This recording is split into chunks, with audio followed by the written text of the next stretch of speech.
Hey guys, imagine biting into a soggy lump of mystery meat as the rain pelts your makeshift shelter and artillery fire thunders nearby. Sounds appetizing, right? Before you get comfortable, please hit like and subscribe, but only if you truly enjoy what I do. Drop a comment telling me where you're tuning in from and what time it is for you. It's always fascinating to see who's joining us from around the world. Now dim the lights, maybe turn on a fan for that soft background hum, and let's dive together into today's journey. The whistle blows. You scramble out of a muddy trench, your boots sloshing through a sea of mud that clings like an overprotective boar. Your stomach protests, but you're on duty, ration distribution day. You herd toward the supply point, where Sergeant Thompson stands with a grizzled grin and a ladle dripping with what can only be described as trench stew. One ladle per soldier, he bellows, like it's some grand prize. You lift your tin mug, and oh, the anticipation. You peek inside, a murky brown sludge dotted with something that once resembled a vegetable. Could be carrot, could be shrapnel, hard to tell. You muster a smile, raise your mug, and think, victory never tasted so questionable. You find a corner to gulp down this culinary war trophy. Each mouthful alternates between gritty grit and slimy morsels that play a cruel game of guess the ingredient. You swallow gulping water to wash away the memory of taste. Yet, the stew is a lifeline, protein lacking though it may be, and in World War II trenches, lifelines are measured in spoonfuls. With trench chow cleared, you eye your ration pack, 2 hardtack biscuits, a small tin of bully beef, and a chocolate bar that's more sugar cement than candy. Hardtack, a rock-hard cracker that laughs in the face of dental work, awaits your attack. You clamp your teeth, chipping off a fragment that lodges between 2 molars. Chewing is optional. You can just crumble it into your tea later. Next up, bully beef. You pry open the can, and the metallic clang echoes through the trench walls. A block of preserved corned beef stares back, its texture reminiscent of rubber erasers. You slice off a sliver with your bayonet, applying just enough pressure to release globs of oil. You have 2 choices: eat it raw, like a desperate carnivore, or fry it in a mess tin. You opt for frying, if only to warm your hands. A few sparks from a smoldering cigarette butt, and voila, dangerously hot beef rubber. You bite. The chew is unending, each fiber stretching like an existential crisis. But it's fuel. You swallow, nodding appreciatively at Sergeant Thompson's delicacy. Tea is next, powdered, black, and suspiciously dark. You stir in lukewarm water, watch the powder dance, then plunge in a used sock. No, a smelly sock would be a slight upgrade compared to the ration tea bag. You dunk hardtack crumbs into the tea to soften them, a trick passed down from trenches past. The result is soggy, gritty crumbs floating in a thin broth that tastes of metal and regret. As dawn breaks, you reflect on breakfast, also known as the morning survival ritual. The absurdity of war is amplified by these daily feasts, comrades sharing stories of last night's bombardment over bites of inedible provisions. Private Henderson down the line swears he once saw a rat nibble his bully beef, only to chase it for the rest of the morning. Tales like that travel faster than artillery shells, providing comic relief in a world gone mad. By midday, the supply sergeant arrives with emergency rations, tins of sacrificial corned beef, biscuits, and, if you're lucky, a bar of chocolate that's older than most of the trench recruits. It's communal simulacrum of Thanksgiving in hell. 2 biscuits each, 1 tin of beef per pair, and 1 chocolate bar to be shared among 4. Hungry men negotiate fiercely, trading cigarette butts or promises of future favors. You end up with a sliver of chocolate bar, which you break into 4 equal parts using your trench shovel handle.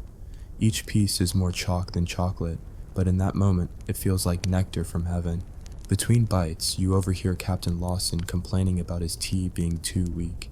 You snort, thinking of the troop who had to drink the water first, only to fish out the grit later. Weak? You trade your lungful of mustard gas for an extra teaspoon of sugar in your tea. Dinner in the trenches is a repeat performance of chaos and ration roulette. Sometimes the cooks, bless their hearts, whip up a batch of spam and beans, transforming the tarp-covered dugout into a fast food joint for the desperate. Other nights, the nearest supply truck fails to arrive, and you're left chewing on sawdust biscuits, justifying it as fiber-rich. Lieutenant Perez tries to boost morale by announcing, Tonight's menu, bully beef and vegetable and rice pudding. Raise an eyebrow. Rice pudding? The nearby medics snicker. Rice pudding in a war zone is like expecting a 5-star meal in hell. You begrudgingly line up, dubiously eyeing a gray mush that wobbles like a gelatinous mine. Physician's assistant Dunn assures you it's edible if you add salt, sugar, and disregards the occasional grain of sand. You take a ladle, serving yourself half a tin. Anything more risks revolt. You shovel it in, grit and all, and summon a grin for the lieutenant's benefit. Nightfall brings rumors. A new shipment of American K-rations, with canned cheese and powdered eggs. The K-ration is the golden unicorn of field food. You drift to sleep fantasizing about crackers and peanut butter that isn't rancid. Yet dreams are haunted by nightmares of empty cans rolling in mud. Food in the trenches isn't just sustenance, it's a psychological battlefield. Each meal tests your willpower, camaraderie, and digestive tolerance. You bond over burnt spoonfuls, laugh at each other's war stories of rations gone wrong, and celebrate cinched belts as victories. The absurdity of chewing on wood-hard biscuits while shell fire rattles the earth is the very definition of historical irony. By the end of part 1, you learn this. Hunger is an ever-present commander, pushing you to extremes, scavenging dropped tins, bartering bullets for a chunk of cheese, or daring a midnight raid on enemy lines just to snatch away their rations. In these muddy corridors of misery, food is more than calories. It's hope, a fleeting comfort, and the cruelest joke ever played on a soldier's stomach. And tomorrow, you'll wake up to the same symphony of slop. Because in the trenches of World War II, culinary excellence died on day 1. You climb back into the trench at first light, mud-caked and sleep-drunk, dragging your feet like a zombie with a stomachache. Part 2 of our gourmet nightmare begins. And yes, the chef is still the same Sergeant Thompson, only now armed with experimental ration mixes. The day kicks off with the morning supplement, a cup of ersatz coffee made from roasted chicory roots and whatever ancient bean remnants the quartermaster scrounged. It smells faintly of burnt tires, but who are you to judge? You pour the sludge into your mug and stir, watching the grit settle like sedimentary rock. You sip, immediate regret. It's the kind of bitter that makes you reconsider every life choice that led to this moment, including joining the army, signing up for YouTube, and even having taste buds. Yet you gulp it down because this brew is your lifeblood, or at least your nervous system's caffeine substitution.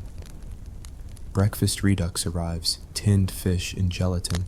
The gelatin jiggles with the enthusiasm of a marionette on its last strings. You pry off the lid and stare at the bloated herrings, their eyes permanently surprised. If fish ever looked guilty, it's these. You pick one up with your fingers, careful, the oil leaks through the seams in your gloves, and nibble. The gelatin is tooth-shattering.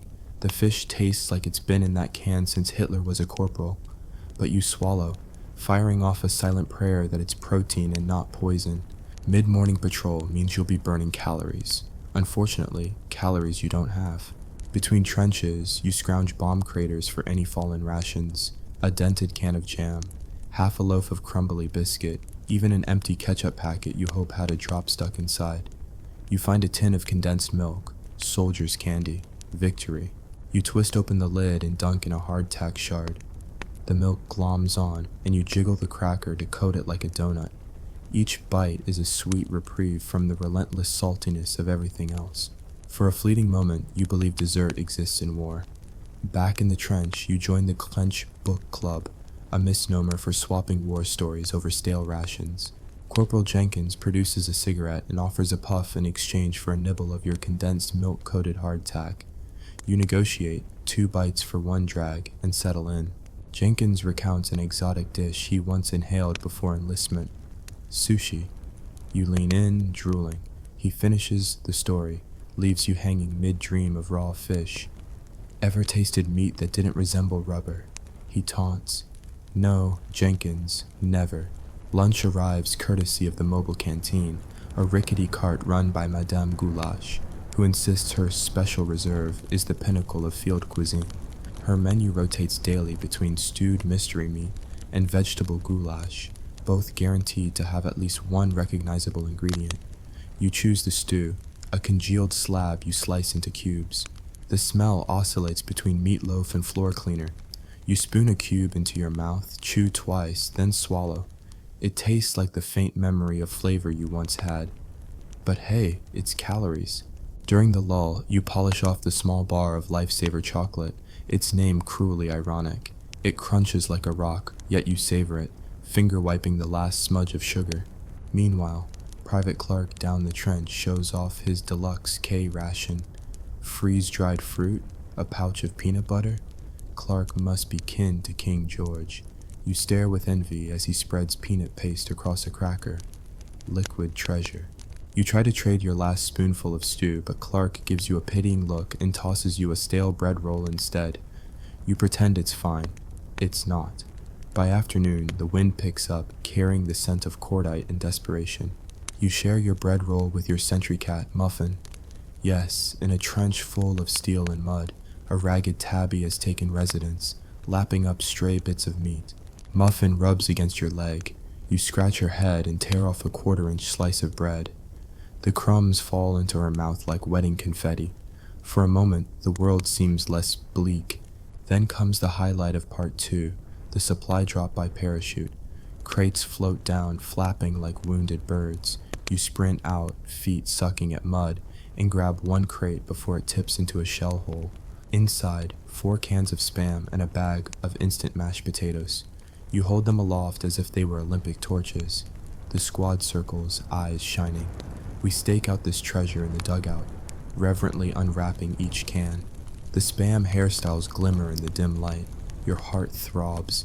You slice a slab and fry it in the mess tin, like a 5-star Michelin chef, if Michelin starred canned meat. The first bite of Spam is heavenly, salty, meaty, with just enough processed identity to taste like civilization. You pass it around. Even Sergeant Thompson calls it fit for royalty. The powdered potato goes next. You stir it with cold water, because hot water is for the next battle, and it fluffs into a pallid cloud. You scoop a spoonful and press it into your mouth. It's the fluffiest thing you've ever eaten. Tears well up, gratitude overwhelming the generic food coma buzz. You proclaim it the best meal since day one. Dinner rounds out with a communal stew, Spam chunks and potato mash, thrown into a pot with water, boiled over a brazier. It bubbles and sloshes like a witch's cauldron. You ladle it into mugs and slurp the savory mash. It lacks grit, it lacks bullets, but this mash has restored your faith in field rations. You lean back, belt loosened, and tell grandiose tales of how you conquered the trenches with nothing but Spam and potatoes. But even the best moments have an expiration date. Lieutenant Perez declares, lights out in 10, signaling the end of glory. You tidy your mess tin, mud scrubbed, scraped, and racked for tomorrow's misery. In the darkness, you stash a half can of Spam under your bunk, a secret stockpile that tastes like disobedience. Late night brings the ritual of the night biscuit. It's a single hardtack cracker handed out before curfew. Tonight's theme, fiber supplement. You stare at the cracker like it's the final puzzle piece of your life. You crunch a corner, then tuck the remainder into your pocket for tomorrow's breakfast. It's a gamble, but hunger is the best poker face. You lie awake listening to distant artillery, the wind whipping through barbed wire. Your stomach growls, but you imagine that half can of Spam waiting in the dark. It's a comfort, a beacon in the trenches. The absurdity is staggering. In a war that topples empires, our greatest triumphs are canned meat and powdered mash. Tomorrow will bring more rations, more guesses, and more grim humor. But tonight, you cling to that secret stockpile and dream of a world where eating doesn't require bayonets and prayer. Part 2 ends here, with you caught between hope and hunger, clutching Spam like a lifeline. Stay tuned for Part 3, where we delve into the black market economy of POW camps, the gourmet barter deals that make Wall Street traders blush, and the rarest delicacies of the front lines, Marmite and condensed milk biscuits. Pack your bayonets and your sweet tooth. This nightmare feast has only just begun. Part 3, welcome to the prisoner's pantry. Black markets, bargains, and brown gold. The morning sky in Stalagmite Sea is as gray as the porridge you'll be served at breakfast, but your stomach is doing flips of anticipation because today is market day. No, not the luxury of fresh produce or artisan breads. This is the frontline flea market where cigarettes are currency, and gourmet status is denoted by how many corroded tins of Marmite you can trade for a soggy biscuit. You stir in your tin of ersatz coffee once you've fished out 3 grains of sludge, and steel yourself for the maggot-laced mess that the German cooks call porridge. Between bites, you swagger down the compound to the makeshift marketplace. Rows of crates and crates of Red Cross parcels, half-empty cigarette packets in the shining prize, small metal tins of British Marmite. Marmite is the black gold of prisoner cuisine, a spread so salty it could preserve your grandpa's dentures, and so pungent it clears nasal passages at 50 paces. A spoonful of that sticky yeast extract can transform a limp crust of bread into deluxe prison toast. You spot your comrade, Private Andrews, hawking a half-eaten tin of condensed milk biscuits, those nightmare discs of sugar and stale flour. His price? 2 cigarettes and a promise to sing God Save the King in the latrine line. You hurl him a look equal parts admiration and pity, then thumbs up the deal. Transaction complete. You unwrap the biscuit. It flakes like a scone from hell. You slather it with Marmite anyway, balance in life, after all, and savor the rancid, sweet, salty symphony. Nearby, Corporal Muller has set up a brew stand. He's boiling water over a scavenged oil drum to make German coffee, which tastes like tar flavored with regret. But for 1 cigarette, he'll top that sludge with a spoonful of chocolate from a prisoner exchange. A hint of sweetness turns your morning brew into something almost drinkable, an alchemy that defies both chemistry and good taste. You hand over a cigarette, lean in, and overshoot your mouth. The chocolate-topped brew dribbles down your chin. You wipe it off with a shrug, already forgotten. Back at the mess line, you meet Lieutenant Petrov, who's just returned from a daring raid on the Red Cross stores. He's grinning like a man who's found treasure, because he has. In his duffel, he smuggled 3 kilos of powdered eggs and, get this, a single jar of jam. You've never seen a jar of jam. Legend said it existed, but you thought it was an urban myth, like a unicorn with mustache wax. You swarm him with questions. Raspberry, strawberry, marmalade? He cackles cherry and holds it hostage behind his back. Instant mutiny brews. Petrov rewards. You're disciplined by offering a teaspoon of powdered egg scrambled in warm water. The consistency is gloopy enough to glue your spoon to the table, but it tastes like a real breakfast dish, an oasis in the desert of ration hell. You dip your last stale bread roll into the mixture, imagining whipped eggs on toast at home. The fantasy lasts moments before the mixture slides off the roll like barbed wire. Still, you swallow. By midday, excitement swells. The arrival of German military police with yet another Red Cross drop. You dash to the perimeter fence, elbowing through a crowd of men hungry for not just food, but for a fleeting sense of normalcy. An inch of butter, a square of chocolate, a tiny wink at home cooking. Supply crates thud onto the ground, spilling contents. Tins of corned beef, jam jars, powdered milk, fatty spreads. Guards bark orders in clipped German, but we speak the universal dialect of greed and starvation. Your platoon forms a tight circle around 1 crate marked chocolate. A contest ensues. The first man to break the seal gets the entire tin. 2 men dive like sprinters but slip in the mud and end up wrestling in the slop. You stand back, poker-faced, and claim a single bar from authority, enough to stir into coffee later. At the communal table, you trade your chocolate bar for a generous scoop of lard, which you then smear on a biscuit and pass off as lardy cake. The exchange nets you 5 cigarettes, which you stash for when the craving strikes at 0200 hours. Afternoon brings the great rat hunt, which doubles as a protein grab. Under the guise of vermin control, officers encourage prisoners to pelt rat carcasses into a pit, dead rats to be reclaimed for science. But savvy cooks salvage the plumpest ones, pluck out the innards, and boil the carcasses in a concoction vaguely called rat bourguignon. You've never tasted rat because you haven't. It's not so bad, they whisper. Tastes like chicken. Your face twists. You realize when you next pass the latrine, you will never look at chicken the same way again. Finally, part 3 crescendos with the legendary midnight feast. Under cover of darkness, you slip out of your bunk, armed with spoon and mess tin, and sneak to the communal kitchen tent. There, you find a hidden cache, stolen from the German officers' own stores, of tinned sausages and pickled onions. The pickled onion's brine glistens like jewels. The sausages wobble like gelatinous crowns. You craft a makeshift feast, sliced sausage on hardtack canapes, pickled onion rings as amuse-bouche, and a dollop of Marmite for that umami kick. 10 of you gather in a half circle, forks poised. You raise a toast with mugs of lukewarm water spiced with a sprinkle of sugar.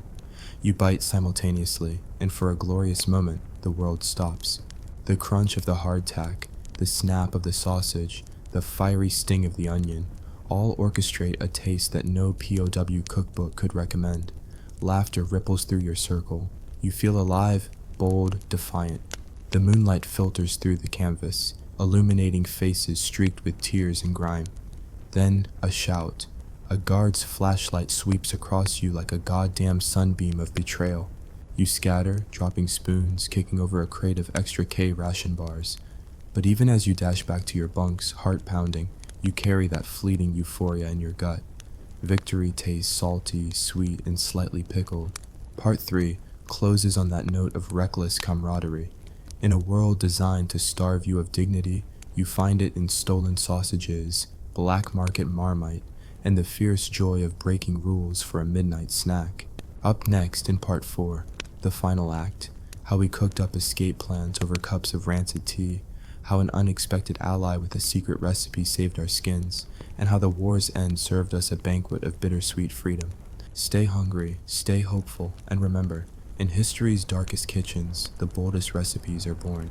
Part 4, the final feast, escape plans, secret recipes, and bittersweet freedom. You wake before dawn, the trench still shrouded in darkness and smoke. Every echo a reminder that freedom is just another battlefield. Last night's clandestine banquet still glimmers in your mind. Sausage canapes, pickled onions, stolen chocolate. But today you're cooking up something more dangerous than any ration, an escape plan. On the table beside your bunk lies a crumpled map, smuggled in Red Cross supplies, its edges damp and its lines fading like the hope in a soldier's heart. Over the hiss of a single gas lamp, you and Lieutenant Petrov pore over the map. His powdered egg omelet from Part 3 still clings to his uniform, but his eyes burn with determination. You sketch routes through no man's land, marking patrol patterns and shell crater cover points. Each line is drawn with the precision of a chef plating a final dish. One wrong move, and the meal is ruined. As the sky blushes with sunrise, you gather your conspirators. Private Clark, now flush with peanut butter envy no more. Corporal Jenkins, still humming sea shanties about sushi, and improbably Sergeant Thompson, the architect of all your culinary miseries, whose black market Marmite cash has earned him begrudging respect. You arm yourselves not with rifles, but with spoons and empty ration tins, for when you breach the wire, you'll need containers to collect food from sympathetic farmers beyond enemy lines. Breakfast is an emotional affair. Madame Goulash's cart barely rattles into sight before you slip away, snagging 4 tins of her mystery stew and a crust of stale bread. You divide the stew into your mess tins, ladling out equal portions as if administering courage by the spoonful. The stew is watery, with flecks of unidentifiable protein, but today it tastes like freedom. You pin your hopes to the tins. The plan won't survive without calories. At 0600 hours, the first artillery barrage breaks the morning calm. It's your cue. Under the cover of thunderous fire, you edge toward the wire, your spoons clinking like wind chimes of doom. You pause by a shell crater where Corporal Muller, the coffee maestro, waits with a brazier. He thrusts a tin of seized sausage over the flame, sizzling fat crackling like applause. He hands you a scorched morsel. You bite. Spicy, smoky, absurdly luxurious. You swallow and nod, the taste igniting your resolve. Lieutenant Petrov detonates the first charge, a crude explosive fashioned from a pilfered German mortar round and a ration tin. It tears through the barbed wire with a sound like a butcher's cleaver through cheap meat. You spill through the gap, tins in hand, your hearts pounding in synchrony with the fading shell bursts. The ground is a minefield of craters and debris, each step a gamble. Yet the prospect of fresh milk and real bread keeps you moving. At the perimeter fence, Private Clark's role comes alive. Peanut butter wizardry. He's brought jars of rancid spread from captured supplies and rigs them as makeshift lures for sentry dogs. while the guards chase phantom squirrels or hippos who can tell in the fog. You and Petrov clamber over the fence. The taste of peanut butter lingers on Clark's lips. Ironic that rubbery gunk has saved your skins. Beyond the wire lies open country, rolling fields of wheat and barley, waving like golden whipcords under the dawn. You pause at a farmhouse, its windows cracked but its door ajar. Inside, sacks of grain stand sentinel, and a pot of fresh milk simmers on a hearth. It's the holy grail of wartime cuisine. You ladle a cup of milk and sniff, cream so thick it could hold up a bayonet. You sip and moan, channeling every deserted soldier cliché.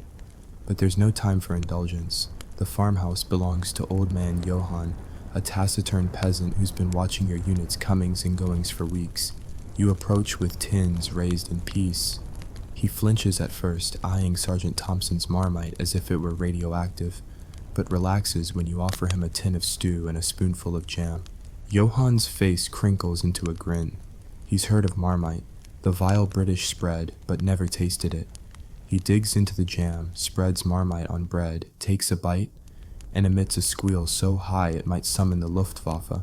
You laugh. Camaraderie forged over culinary betrayal is the sweetest. Johann ushers you into the cellar, where he reveals barrels of pickled vegetables and sacks of potatoes. He's a relic of the old world, believes that fighting is as distasteful as his mother's boiled cabbage, and he's been stockpiling food to ride out the war in peace. Now he hands you loaves of fresh rye bread, dense, fragrant, and still warm from the oven. You cradle the loaf like a newborn. You break off hunks, smearing them with Marmite and jam, passing slices around like sacrament. Each bite feels like the first meal at home, the first correct decision in months. But Johann is not content to be a purveyor of mere food. He has one more surprise. He leads you to a hidden shelf where a single earthenware jug sits. He explains in broken English that his grandmother distilled fruit brandy on this farm. Rakija, he calls it, a potent spirit meant for special occasions. You pour tiny glasses, one for each man, and raise a toast to freedom, to food, and to lapses in military protocol. The brandy burns like lightning in your gut, and you cough against the tears, but it tastes like rebellion. Fully fortified, you press it on toward the rendezvous point, the old bridge over the river, now a skeleton of steel beams. There, an Allied recon patrol will extract you, yet danger coils in every ditch. German search parties scour the fields. You distribute your tins as bargaining chips. If you encounter friendly farmers, trade stew for directions. If you see enemy troops, throw tins like grenades and run. Food is your currency, your distraction, even your weapon. The sun climbs, and with it, the temperature. Your uniforms, soaked in morning's damp and smeared with jam and fat, cling like wet rags. You pant, but the thought of the river and the hum of Allied radios over the fence spurs you on. At a crossroads, you hesitate. Left leads to thicker woods, good cover, bad for navigation. Right leads to open ground, easy to cross, lethal if spotted. Lieutenant Petrov considers, then points left. We'll die in the woods, he says, but at least we'll die under shade. Into the forest you go, tins rattling, spoons clinking, a percussion section heralding your exit from hell. Branches whip your face, but the air is sweet with pine and the distant scent of wildflowers. You pause by a stream, need to refill canteens. Clark upturns tins of stew, filters the water through scraps of cloth, and you sip clear, cold mountain water that tastes like salvation. Hours pass in a blur of shadows and whispers. You stop at a farmer's hut, trading tins of jam for directions. He points toward a narrow path leading back to Allied lines. Encouraged, you quicken your pace. Suddenly, a German patrol appears, rifles at the ready. You freeze, tins raised as empty hands, but Privates Jenkins and Muller spring into action. Jenkins tosses a tin of Marmite at the ground. Muller hurls a spoon. The Germans flinch, bewildered by the barrage of kitchen implements. In that moment of confusion, you dash past, hearts hammering, forging your last stretch to freedom. As you emerge from the tree line, the sight of Allied flags rippling in the breeze feels like a vision from a postcard.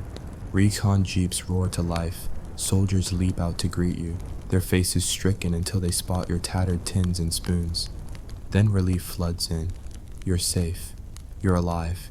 You're going home. But before they load you into the jeep, you make one final request, a proper meal. The Allied cook's tent awaits, a garrison of white aprons and gleaming stainless steel. You walk in with your mess tin and laid out spoils, jars of Johann's pickles, tins of Marmite, stale bread, and a thimble of brandy. The cooks gape. You present them with a spoonful of your stash and demand they cook for you. They oblige. Soon, a pot of real stew simmers, thick with chunks of potato, carrot, and real meat that doesn't taste like rubber. Bowls of mashed potatoes piled high next to loaves of fresh bread appear. You tear off a crust, dunk it in the stew, and eat, slowly, reverently, as though tasting every flavor of peace. Above you, Allied planes hum overhead, and laughter rings out as your comrades share their own escape stories.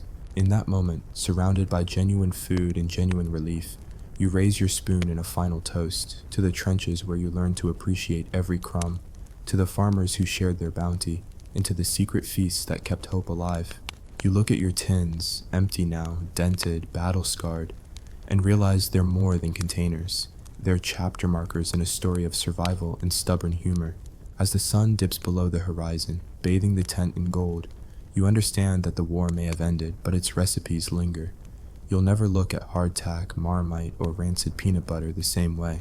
You'll remember the taste of freedom in Johann's rye bread, the burn of brandy on your tongue, and the camaraderie of midnight feasts lit by a single lantern. And when you finally return home, you'll write your memoirs not just with words, but with recipes, a cookbook of wartime survival, trench stew with a side of irony, spam a la glory, midnight Marmite canapes, and rakija toast to freedom. It'll be a bestseller, or at least a collector's item for history nerds who want to taste the absurdity of war. But for now, you sit in that cook tent, spoon poised over a bowl of real, unadulterated stew, and you savor every drop, because you've earned it. The war taught you that food is more than fuel. It's a weapon, a balm, a currency, and a story told one bite at a time. And as the night closes in, you realize the greatest recipe of all is the one you've cooked up with grit, humor, and the stubborn will to survive. And that, my friends, is how you go from trench scum to culinary conqueror. Thank you for joining this final chapter of our journey through food in the trenches of World War II. Remember, if you ever find yourself staring into a can of mystery meat, take heart. You might just be writing the greatest recipe of your life. Stay hungry for history, stay hungry for humor, and above all, stay hungry for freedom. Picture this: 10,000 armed knights, hobnail boots squelching through mud, banners snapping in the wind, marching on an empty stomach, and dreams of hot stew and fresh bread evaporating faster than the morning frost. The sergeant flashes you a grin, revealing teeth yellowed by salt pork and desperation, as he shouts, "At least we didn't bring lentils." And with that, the nightmare banquet of the medieval campaign begins. Hey guys, today we're diving headfirst into the culinary chaos of how medieval armies fed thousands on campaign. No hors d'oeuvres, no silver platters, just hardened warriors, rancid rations, and the absurd dance of logistics that kept empires marching, or at least crawling. From the clang of breakfast cauldrons in castle courtyards to the frantic foraging for edible roots in enemy territory, feeding a medieval host was an exercise in equal parts military precision, brute improvisation, and culinary self-sabotage. So strap on your chainmail apron, sharpen your spoons, and steel your stomachs, because this is going to get deliciously dire. The logistics of hunger, supply trains, and bumbling baggage. Trains. When King Odo IV decided to haul 20,000 men across the countryside, he wasn't thinking about Instagram food influencers. He was thinking about scurvy prevention, fodder for herds, horses, and the risk of collapsing under your own supply wagons. The heart of medieval provisioning was the baggage train, a lumbering convoy of ox-drawn wagons carrying sacks of barley, barrels of salted meat, and pails of skimming off the top pond water that passed for broth. Each wagon creaked under the weight, its wheels sinking into wet earth as if begging to be left behind. And indeed, hundreds of wagons were often abandoned when mud deepened or raiders struck. Soldiers would be ordered to strip the wagons of anything edible: dried peas bursting like tiny grenades between teeth, mustard seeds to rub on blisters, even the wagon tongue grease scraped into soup for extra calories. Horse fodder was non-negotiable. A starving charger was dead weight, and deadweight didn't care about heraldry or banners. So armies often requisitioned local hay and barley, prompting panicked peasants to hide their livestock in swampy bogs or bribe foraging parties with half-rotten eggs. The result? Knights in shining armor, wrestling with soaked, muddy straw, before realizing they had nothing to feed themselves. Daily rations, from salt pork to stone-hard biscuits. Imagine waking before dawn, toes numb with cold, and lining up for breakfast. The cook's tent, a canopy of patched linen, would be a scene of alchemy and tragedy. Huge iron cauldrons filled with pottage, a sludgy blend of grains, water, and whatever meat had survived the march. If you were lucky, it was boar or venison donated by a timid forest lord. More often, it was the day-old carcass of a supply horse rendered unfit for riding. Salt pork was king. Hogs were slaughtered in summer, the flesh brined in brackish vats for weeks. By autumn, the meat was brittle, its fat congealed into rubbery flakes. Soldiers gnawed on thick wedges, spitting out the briny sludge that clung to their beards. Bread was another staple, but bread could mean anything from fresh-baked loaves to blackened ship's biscuit, so hard it doubled as doorstop. Legends say soldiers once used them to plug arrow wounds in their shields. To soften the rock-hard biscuits, cooks dunked them in pottage, or water if the cauldrons had run dry, transforming them into mush that barely resembled food. Yet, hunger will make nearly anything edible. Wartime recipes included water gruel, enriched with scavenged onion skins, for color, and discarded broth fat scraped from cooking vessels. Spices were rare luxuries. Only the king's household or successful raiding parties enjoyed pepper, saffron, or cinnamon.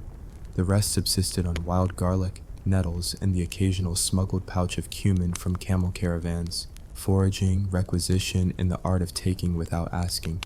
When the supply train failed, or took a wrong turn into a swampy ravine, armies turned to foraging. This meant fan-shaped detachments of soldiers swarming the countryside, tearing up fields of peas, hunting rabbits in thorny hedgerows, and looting deserted farmhouses. Noble captains often issued formal requisition orders, demanding provisions from local lords under threat of pillage. The knights, of course, considered themselves above begging, so peasants paid up to avoid village-level annihilation. Scenes of foraging parties returning with sacks of turnips and live chickens were common. Chickens, mobile ration packs, were carried in cloth sacks and slaughtered at camp. The feathers were used for clothing insulation or tinder. Goats and pigs were sometimes driven alongside cavalry units, providing fresh milk or an occasional roast when morale hit rock bottom. But managing livestock on the march was a nightmare. Goats ate tunics, pigs rooted up tents, and both were prone to escape into the nearest forest, requiring impromptu hunts led by exasperated squires. Camp kitchens, medieval field, catering with utensils lost to history. Large armies boasted camp kitchens behind the front lines, mobility-challenged assemblies of cauldrons, spits, and mortar and pestle-style meat grinders. These kitchens were staffed by untrained servants, camp followers, and sometimes condemned criminals offered pardons in exchange for stirring fat. The main challenge, heating water. Fuel was scarce, so cooks gathered firewood from cleared forests or rebelled against standard issue orders to conserve wood for arbalests. Flames leapt beneath kettles, spitting fat and sending acrid smoke into the noses of hungry infantry. Spits turned over slowly during the night as cooks brined and roasted whole sheep or pigs. The aroma drew soldiers like moths to a flame, only to realize the meat would be carved by officers and clergy first, with common foot soldiers scraping the carcasses for bits. Bones were saved to boil into marrow broth, and marrow was considered a delicacy. Soldiers traded knife-sharpening stones for a spoonful. The remainder of the bones cracked open to extract every last scrap, which was then pounded into coarse bone meal and mixed into pottage for extra protein. Water, sanitation, and the scourge of disease. No medieval army could survive long without water, and none could do so without filth. Rivers and wells were primary water sources, but these were routinely fouled by corpses, livestock carcasses, and upstream latrine pits. Boiling water was standard practice, if the fuel lasted. Often, soldiers skipped boiling, leading to dysentery outbreaks that killed more men than enemy swords. Medical manuals of the time recommended adding a slug of wine or vinegar to water for purification, a luxury few camps could afford. Waste disposal was equally dire. Latrine pits ran alongside tents, smelled worse than rotting meat, and attracted flies that spread typhoid and dysentery. Some generals issued orders, bury your waste at least 6 paces from the cooking fire, but compliance was spotty. Soldiers ravaged the landscape in every sense, turning the march into a mobile waste dump. Commanders sometimes punished infractions by forcing offenders to eat a ration of raw oats, a cruel but effective deterrent to public defecation. Morale, luxury, and the occasional banquet.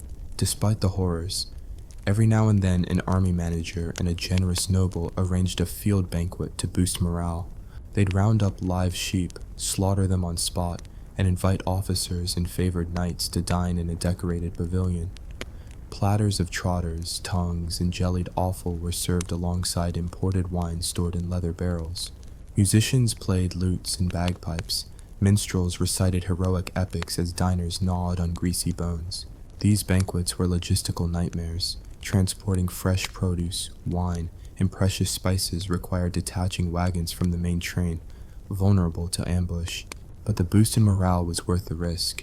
Tales of roasted peacocks with their plumage reattached, or so the stories went, circulated to keep enthusiasm alive. The common soldiers watched from a distance, licking envy as bones were thrown over the pavilion walls for scavengers below. The toll of the road, starvation, desertion, and the power of bread. By the end of a grueling campaign, weakened soldiers saw bread as holy sacrament. Bread riots, rare but deadly, erupted when supply wagons ran dry. Men would desert in droves, fleeing to villages in search of barley loaves and ale. Commanders bribed deserters to return with promises of extra rations or pardons. Others executed them as traitors. Starvation was omnipresent. Chronic malnutrition led to scurvy, scabs on gums, and swollen joints. Surgeons of the age recommended cabbage, citrus fruits, and malt vinegar to stave off scurvy, but fresh produce rotted within days on the march. Some armies planted quick-growing radishes and turnips in shallow trenches beside camp, harvesting leaves for soup, an act of primitive permaculture that saved lives on long sieges. And so ends part 1 of how medieval armies fed thousands on campaign. Stay tuned for part 2, where we'll storm the enemy foraging parties, explore the hidden kitchen tunnels beneath castle walls, and reveal the secret of the traveling vinegar, the condiment that turned pottage into potion. Because if you thought today's energy bars were tough, wait until you see what knights had to chew on while charging into battle.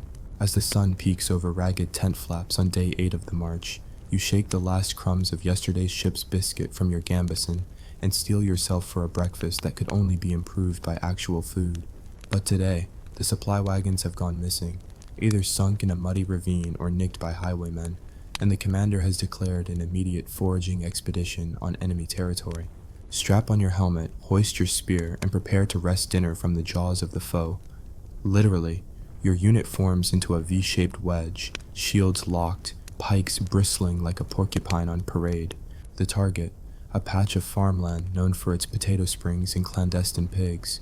Local peasants have apparently hidden their root cellars in cunning hollows, but the High Lord's warrant trumps woodland goblins or buried treasure. You sprint through waist-high wheat, hearts pounding, until you burst into a clearing where 3 enemy foraging parties are already knee-deep in turnips.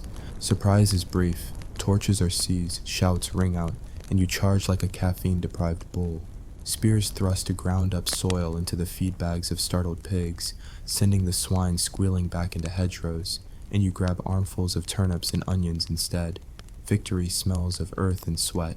By the time the dust settles, you've liberated enough root vegetables to feed 2 companies for a fortnight. If they don't sprout eyeballs first, the sergeant orders a triumphant return to camp, baskets groaning with goods, while a lone cook attempts to salvage a goose that panicked into a ditch. You pry free the bird, feathers matted with mud, and consider it a luxury.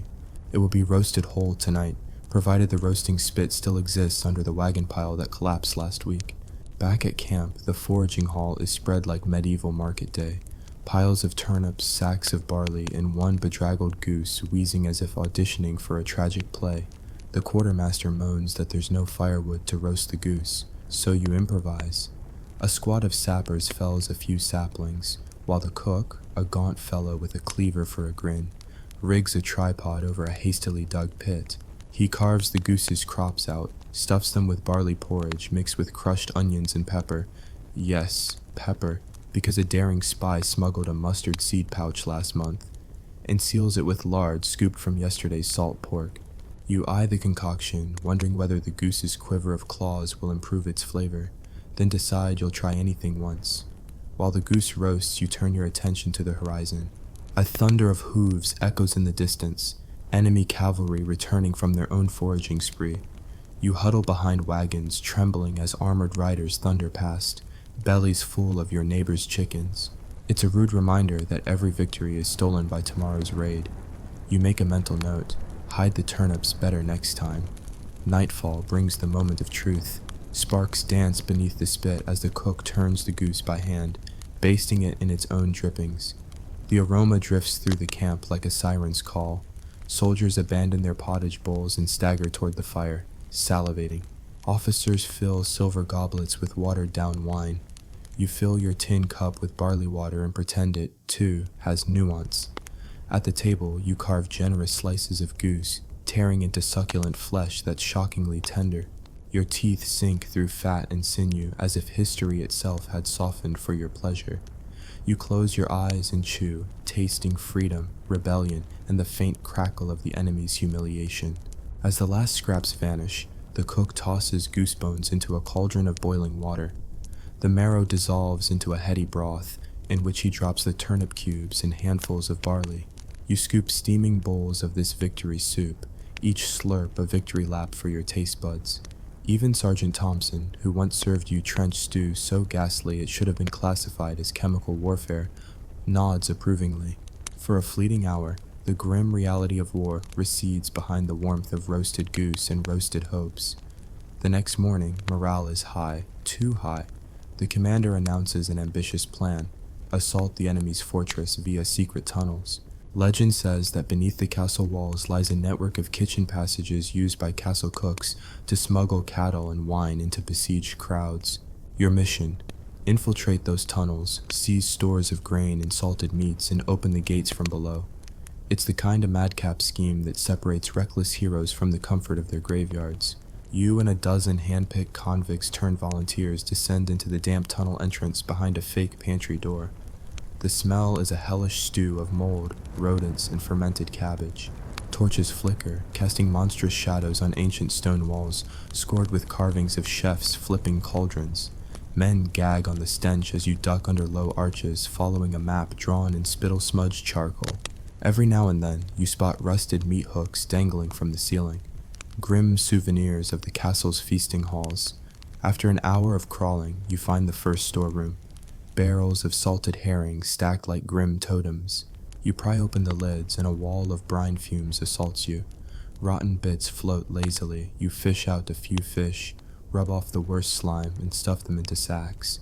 Next door, you discover a horde of wheels of cheese, aged so long they're fossils. You stab your knives into the hard rind and excavate chunks of crumbly delight. A prisoner cook in your party snaps up the cheese like a starving mastiff, crumbs cascading down his tunic. As you press deeper, the tunnel widens into a vaulted hall. Here, chefs once prepared banquets for kings, their stations frozen in time. Copper cauldrons blackened with centuries, stone slabs stained with ancestral grease, and shelves sagging under. The weight of dusty spice jars. A sarcophagus-sized chest lies in the center, locked with tarnished iron bands. You heave it open to reveal sacks of wheat grain, bundles of dried beans, and, miracle of miracles, a dozen preserved lemons in cracked ceramic jars. The citrusy tang is enough to bring tears to your eyes. You scoop them out and pop one in your mouth, feeling like the goddamn emperor of flavor. But time is short. Enemy patrols will discover the breach, and you risk being entombed beneath centuries of kitchen rubble. You fill every sack, strap barrels of brine to your belts, and light torches to mark your route back. The exit is sealed by a massive stone door. Your sappers set charges of gunpowder stolen from a captured siege engine. With a thunderous crack, the door shutters, revealing daylight and protestations from the enemy guards, who, ironically, are more concerned about missing breakfast than the castle's security. You swarm out, raising sacks of grain like battle standards. Farmers and camp followers rush to gather spilled beans and lemons, trading salt pork for surplus cheese. The fortress garrison, bereft of breakfast, retreats behind moat and arrow slits, leaving you to claim the kitchen throne. The cook chief plants your banner atop the castle's bakehouse chimney, an act of petty conquest, but a triumphant one nonetheless. Back in your own camp, the castle's spoils are distributed: wheat for fresh bread, beans for hearty pottages, salted herring for luxury rations, and preserved lemons for the commander's private supply. You celebrate with a feast of medieval fusion: flatbreads baked on overturned shields, bean stew spiced with lemon zest, and herring crisped over open flames. You pass around goblets of mead, true, diluted to stretch supplies, but sweet enough to remind you that life can still taste good amid calamity. Amid the revelry, whispers circulate of a secret weapon that changed the game of field catering: traveling vinegar. It was invented by a cunning apothecary cook named Master Barthélemy, who realized that adding a pinch of vinegar to any pottage not only brightened flavors, but also helped preserve food longer. He distilled vinegar from fermented grape must in leather flasks, then sealed them with wax. Messengers carried these flasks strapped to their saddles, and cooks cracked them open only when the stew threatened to sour. One drop of Barthélemy's vinegar turned a bland barley mash into a tangy masterpiece, and reduced outbreaks of botulism so effectively that some commanders granted him safe passage through any siege line. You test traveling vinegar yourself. A splash into a bowl of leftover bean stew sends your taste buds soaring. Notes of citrus, wine, and promise. Soldiers trade kisses, and sometimes their last piece of salted pork, for a taste of this miraculous elixir. Soon, traveling vinegar becomes standard issue. Each soldier carries a small gourd, shaking it gently to keep the sediment in suspension. The extra weight is negligible compared to the boost in morale and stomach fortitude. With supplies secured and innovation on your side, the army pushes on to its next objective: a fortified abbey rumored to store barrels of spiced wine and loaves of consecrated bread. But that's a tale for part 3. For now, you sit by the campfire, tucking into turnip stew enlivened by traveling vinegar, cheese on trimmed monastic flatbreads, and the last herring fillet from the castle. You lean back on your shield and marvel at how feeding thousands on campaign was never simply about calories. It was a symphony of improvisation, thievery, and accidental culinary breakthroughs. Stay tuned for part 3, where we'll storm the abbey, uncover the secret of monastic honeymead, and reveal how a chance encounter with a wandering minstrel turned an army's dessert into its undoing. Because if you thought this was chaos, just wait until the nutmeg runs out. Part 3, Siege of the Abbey, and in the sweet revenge of monastic meads. Pre-dawn mist clings to the forest floor as your army approaches the venerable abbey of St. Aurelian, rumored to protect enough flour, spiced wine, and consecrated honeymead to feed your 20,000-strong host for weeks. The abbey walls loom, silent and gray, a fortress of faith and fermentation. But your stomachs rumble louder than any hymn, and your commander has decreed, "We feast tonight, or we die trying." The assault, from ballistas to bannocks. Your siege engines rattle into place. Ballistas hurl obsidian-tipped firepots over the walls, while trebuchets launch barrels of boiling water meant to scorch the orchard beyond. Meanwhile, infantry armed with cuirasses and cudgels man the palisade line. But the true goal is the abbey's bakehouse and brew hall, so you dispatch a sally of sappers and kitchen commandos through a sally port left ajar by a novice monk distracted by morning vespers. You slip inside the corbelled gateway, torches guttering in your hands. The scent of fresh dough drifts faintly, an aroma so foreign it stabs your heart. In the courtyard, you duck under arrow slits and dart past sentry posts. A single blow from your pickaxe shatters the heavy oak door of the bakehouse, and you tumble inside. Rows of loaves line the shelves, round, flat, braided, blessed today by cosmic permanence. You tear at them like wolves at a carcass, discarding scheduling of high protocol. Crumbs rain down, and you stuff your pockets with as much as your tunic will hold. Outside, your comrades have breached the brew hall, where monks in stained habit stand helpless before vats of honeymead, fermenting in vats the size of a duke's tub. Each vat is ringed with jars of spiced must, cardamom, clove, and, legendary among your ranks, a cache of saffron threads reserved for Easter. The head monk, Brother Ignatius, pleads for mercy. Take but 1 barrel, leave the rest for the poor. His voice trembles like a souffle in an earthquake. You laugh and seize 3 barrels, rolling them toward the courtyard as bells ring alarms. Monastic honey mead, liquid gold, and liquid guts. That evening, campfires blaze along the abbey moat. You cavort around your plunder, barrels of honey mead, sacks of flour, and jars of quince jelly salvaged from the infirmary. The mead is honeyed ambrosia, thicker than olive oil, sweeter than the tears of angels. You ladle it into cups carved from hollowed gourds. Its head fizzes like champagne, releasing floral aromas that entangle your nostrils. You sip slowly, expecting relief, but instead your gut protests with violent enthusiasm. Honey mead's sweetness belies its potency. At 12% alcohol, it seduces your senses and loosens your tongues.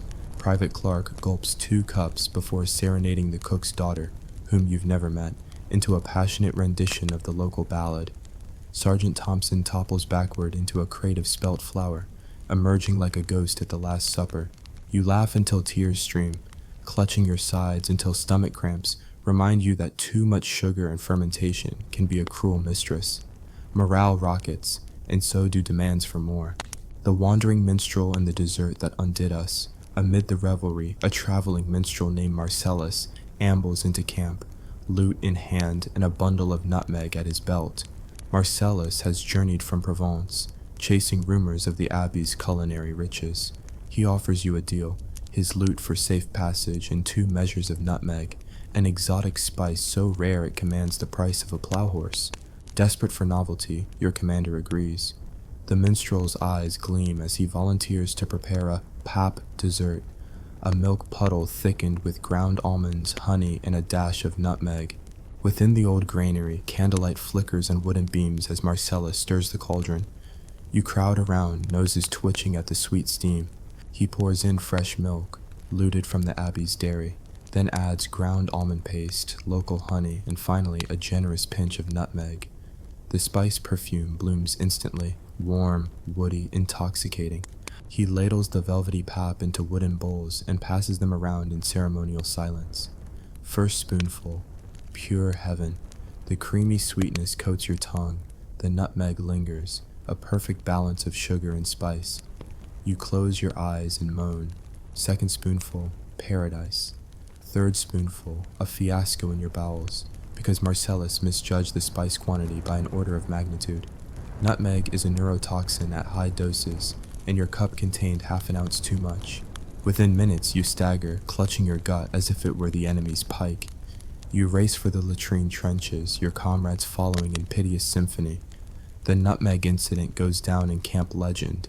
For a harrowing hour, the dessert battalion redecorates the latrine walls, cursing Marcellus's name, and nutmegs until the end of days. Morale, oddly, remains high. A shared calamity is as bonding as a shared feast.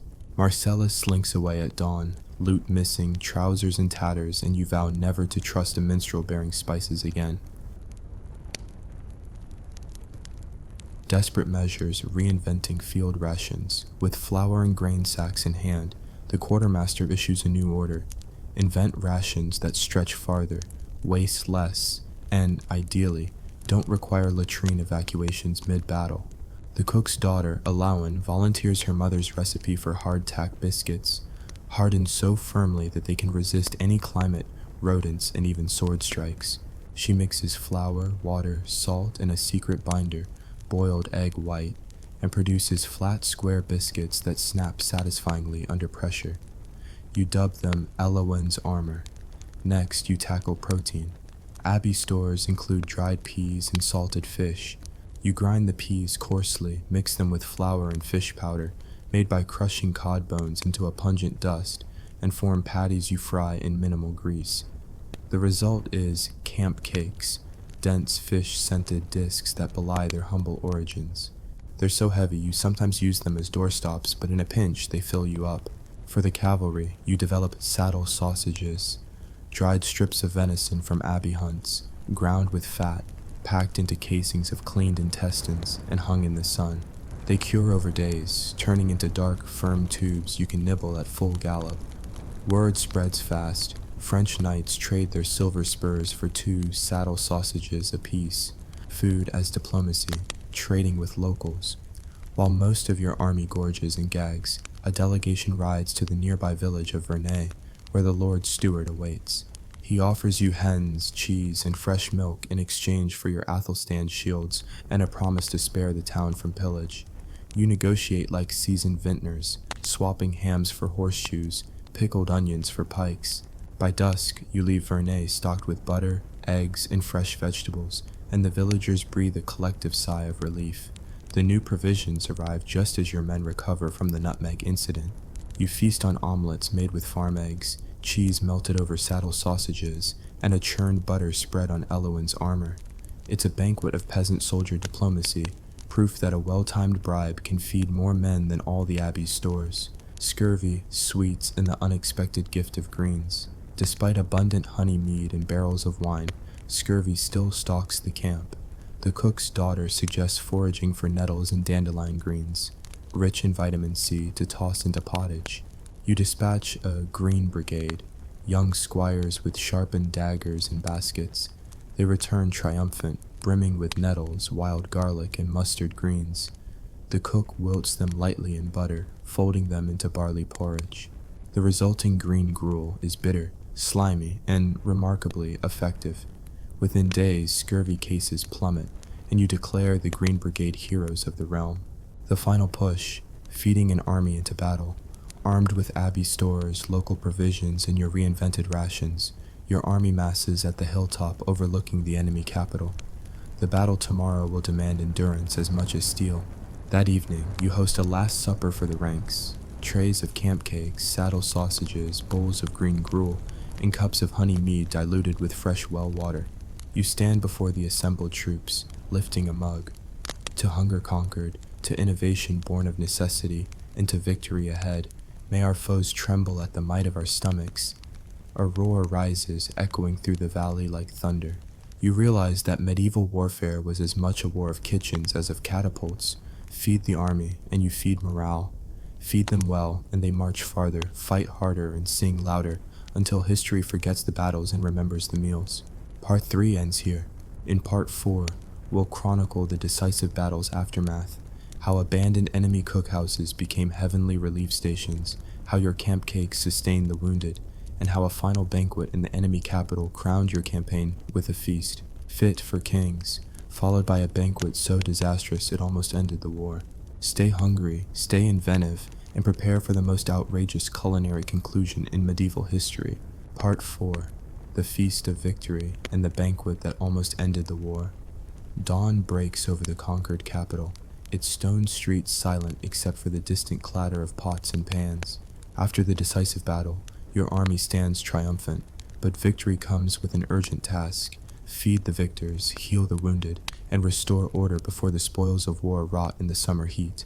This final chapter is a culinary roller coaster, from field kitchens turned hospitals, to feasts in the enemy royal court, to a post-victory banquet so overambitious it nearly sparked a mutiny. Field kitchens as field hospitals. The wounded lie on straw pallets beneath canvas awnings, groaning with hunger as well as pain. The quartermaster transforms camp kitchens into makeshift hospitals, trading firewood for straw mattresses and reassigning cooks as stew surgeons. Their tools, ladles, cleavers, and an uncanny ability to turn raw ingredients into nourishing broth. The magic potion is victory broth, a concoction of boiled barley, nettle greens, shredded saddle sausages, and a splash of traveling vinegar for flavor and antiseptic properties. Soldiers whisper that this broth has healing powers. Wounds close faster, spirits lift, and even the most stone-hearted mercenary sheds a tear at its savory warmth.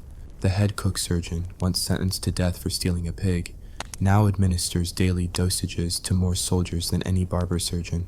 As the wounded sip from horn cups, they regain strength, making the field kitchen a front line of recovery more crucial than any smithy or armorer.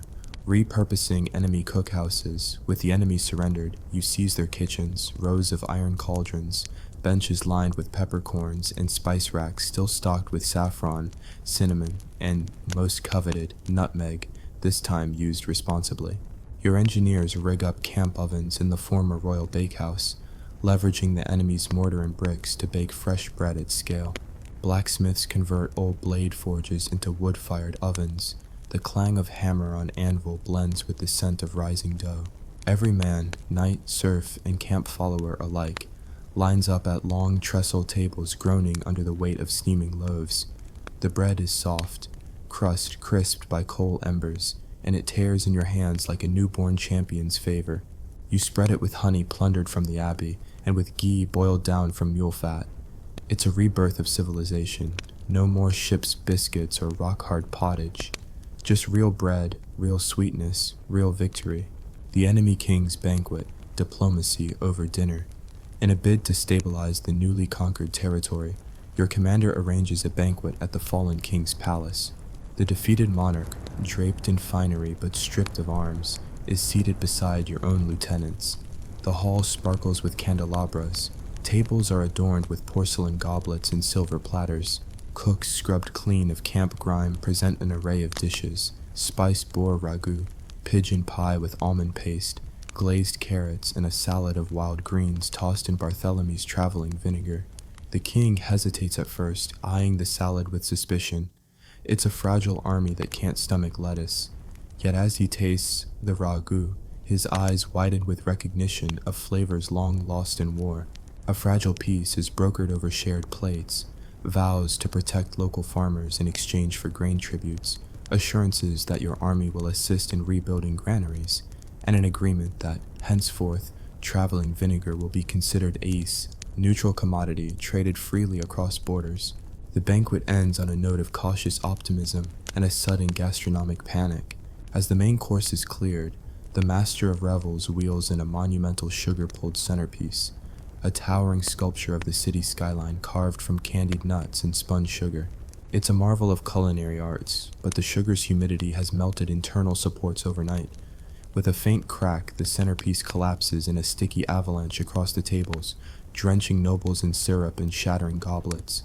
Courtiers slip and slide, silk gowns are ruined, a duke's precious mustache is permanently glued to his lapel. For a moment, silence reigns, then laughter erupts, nobles and soldiers alike united by the absurdity of a sugar siege on their dignity. The fallen king claps your commander on the shoulder and declares, "I have never seen such sweet defeat." The mishap cements the peace. If you can laugh together through a sugar collapse, you can rebuild a kingdom together. The banquet that almost ended the war. Victory celebrations reach their apex with the Great Camp Feast, a multi-course extravaganza designed to reward every soldier who fought under your banner. Plans call for crates of honey mead, amphorae of wine, live roasted lamb, enormous pots of spiced rice, platters of marinated vegetables, and a final dish, dragon's breath pottage, rumored to be so spicy it could strip armor off a man. As dawn breaks on feast day, caravans arrive bearing supplies from allied lords, crates of figs, raisins, citrus fruits, boxes of fine sugar, and sacks of fragrant black pepper. The army assembles around a cleared field. Cooks erect long gravy-colored awnings and hang banners made of linen dyed with saffron.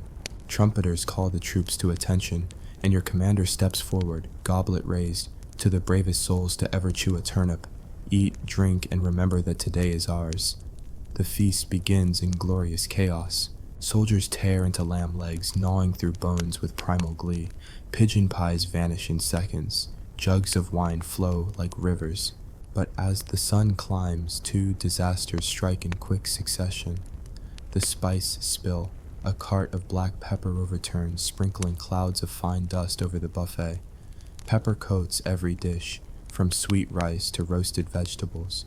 The unsuspecting eaters bite in, and mouths explode in fiery rebellion. Coughing, wheezing, eyes watering, dozens of soldiers dash toward water troughs, knocking over tables in the stampede. The wails of peppered troops echo like distant bombardment. The mead flood. Meanwhile, the honey mead supplier miscalculates volume.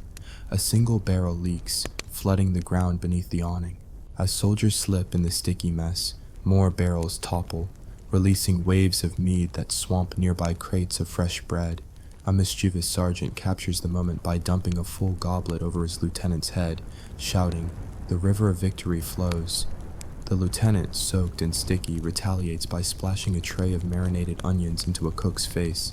The cook counters by throwing spoonfuls of meat stew at the nearest trumpeter, who manages a sour toot on his horn before slipping into a vat of pickled cabbage. What began as a celebration devolves into a sticky, slippery free-for-all. Officers dive for safety. Cooks wade through puddles of peppered pottage. Horses in the stable outside neigh in panic as the commotion shakes the rafters. Your commander, ever the pragmatist, raises his voice above the din. "Gentlemen, if you can't eat peacefully, at least taste the flavor of freedom." The words cut through the chaos like a sharpened blade. Soldiers pause, dripping mead and wiping pepper tears, and burst into raucous cheers. They help each other up, mop floors with cloaks, and share makeshift sandwiches of lamb and lettuce. In that moment, the great camp feast becomes a memory of camaraderie forged in syrup and spice, a symbol of unity in victory's madness. Epilogue. From camp to kitchen to legend. As the army disbands and the men return home, the recipes and tales of this campaign spread across the realm. Master Barthelemy's traveling vinegar is adopted by merchant caravans. Elowen's armor hardtack becomes a staple of river barge provisions. Saddle sausages inspire gourmet charcuterie in noble courts. The story of the sugar centerpiece collapse is told in taverns for generations, while the pepper flood and mead river feast become cautionary tales in cookbooks advising keep pepper and mead at opposite ends of the table. You, the humble chronicler of this culinary crusade, gather these recipes into a final manuscript. The Marching Feast, Recipes and Rations from Medieval Warfare. It's equal parts cookbook and war diary, pottage proportions alongside battle maps, spice ratios next to troop, movements. Nobles clamor for copies, peasants trade goats for scraps of parchment, bearing your instructions for green gruel. When asked what the true secret of feeding an army is, you smile and reply, "It's never just about food. It's about innovation under pressure, forging alliances over mugs of stew, and remembering that sometimes the greatest victory is a shared loaf of bread and the laughter of friends covered in pepper and mead." And so ends our journey through how medieval armies fed thousands on campaign. From the mud-choked baggage trains to the sugar-soaked palace halls, we've tasted the absurdity, the ingenuity, and the sheer human will to turn survival into a sometimes palatable art form. May your kitchens remain cleaner than ours, your spices better measured, and your festivities ever free of unintended meat floods. Stay hungry for history and for humor. Imagine galloping across the endless steppe at dawn, the chill wind slicing through your furs as your stomach growls louder than the thundering hooves behind you. No supply wagons creak in the distance, just fresh kill, fermented mare's milk, and the looming threat of starvation. Welcome to the taste of Conquest. Hey guys, today we're diving into how the Mongol hordes fed their armies on Conquest. No lavish banquets or silver platters here, just horses, raw ingenuity, and enough horse dung to fertilize an entire empire. So cinch your waistbands, sharpen your spoons, and steel your stomachs. This is going to be a wild ride through culinary chaos on horseback. Part 1. The nomadic pantry, living off the land and horseback cuisine. When Genghis Khan marshaled tens of thousands of warriors into his elite cavalry, he didn't pack a single can of Spam. Instead, he relied on the Mongol army's greatest asset, its mobility. Each warrior traveled with 3 to 5 horses, ensuring fresh mounts and a rolling larder, because after a few hard days of riding, one horse inevitably became lunch. First, the 4-horse diet Mongol soldiers rotated their mounts like people change socks. By the time their steed tired, they slaughtered it, skinned it, and preserved its meat in 2 key forms, borts and jerky. Borts, thin strips of lean meat dried into chip-like sheets, could last years, lightweight and packable in leather pouches. A single handful would sustain a warrior through a morning charge. Jerky, thicker cuts cured with salt and spices looted from Silk Road caravans, provided a heartier chew, ideal for the midday patrol. 2. The magic of air-dried meat. On open grasslands, the steppe breeze was both boon and curse. Mongols mastered air-drying. After butchering, they hung meat in braided strips from their saddles.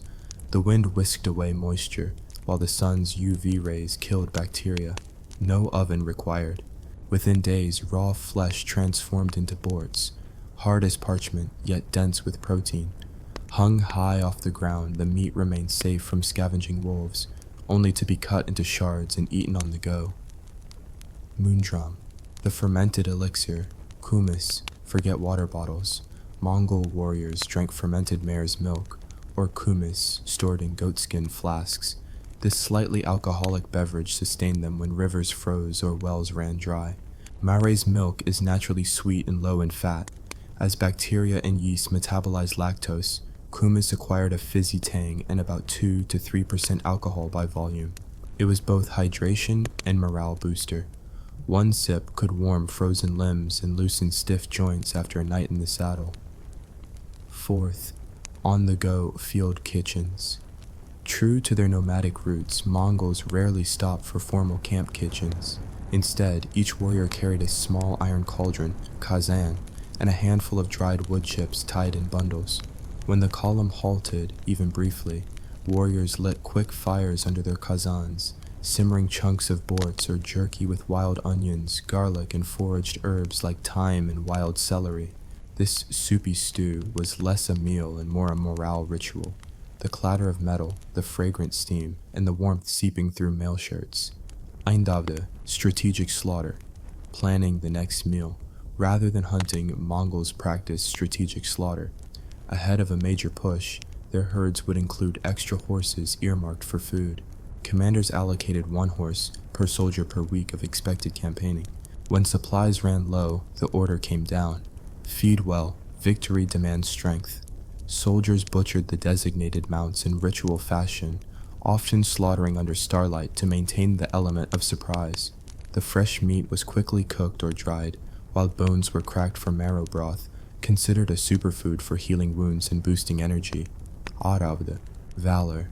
Through venison and game on forested fringes, hunting parties rode out in small groups, armed with composite bows and short spears.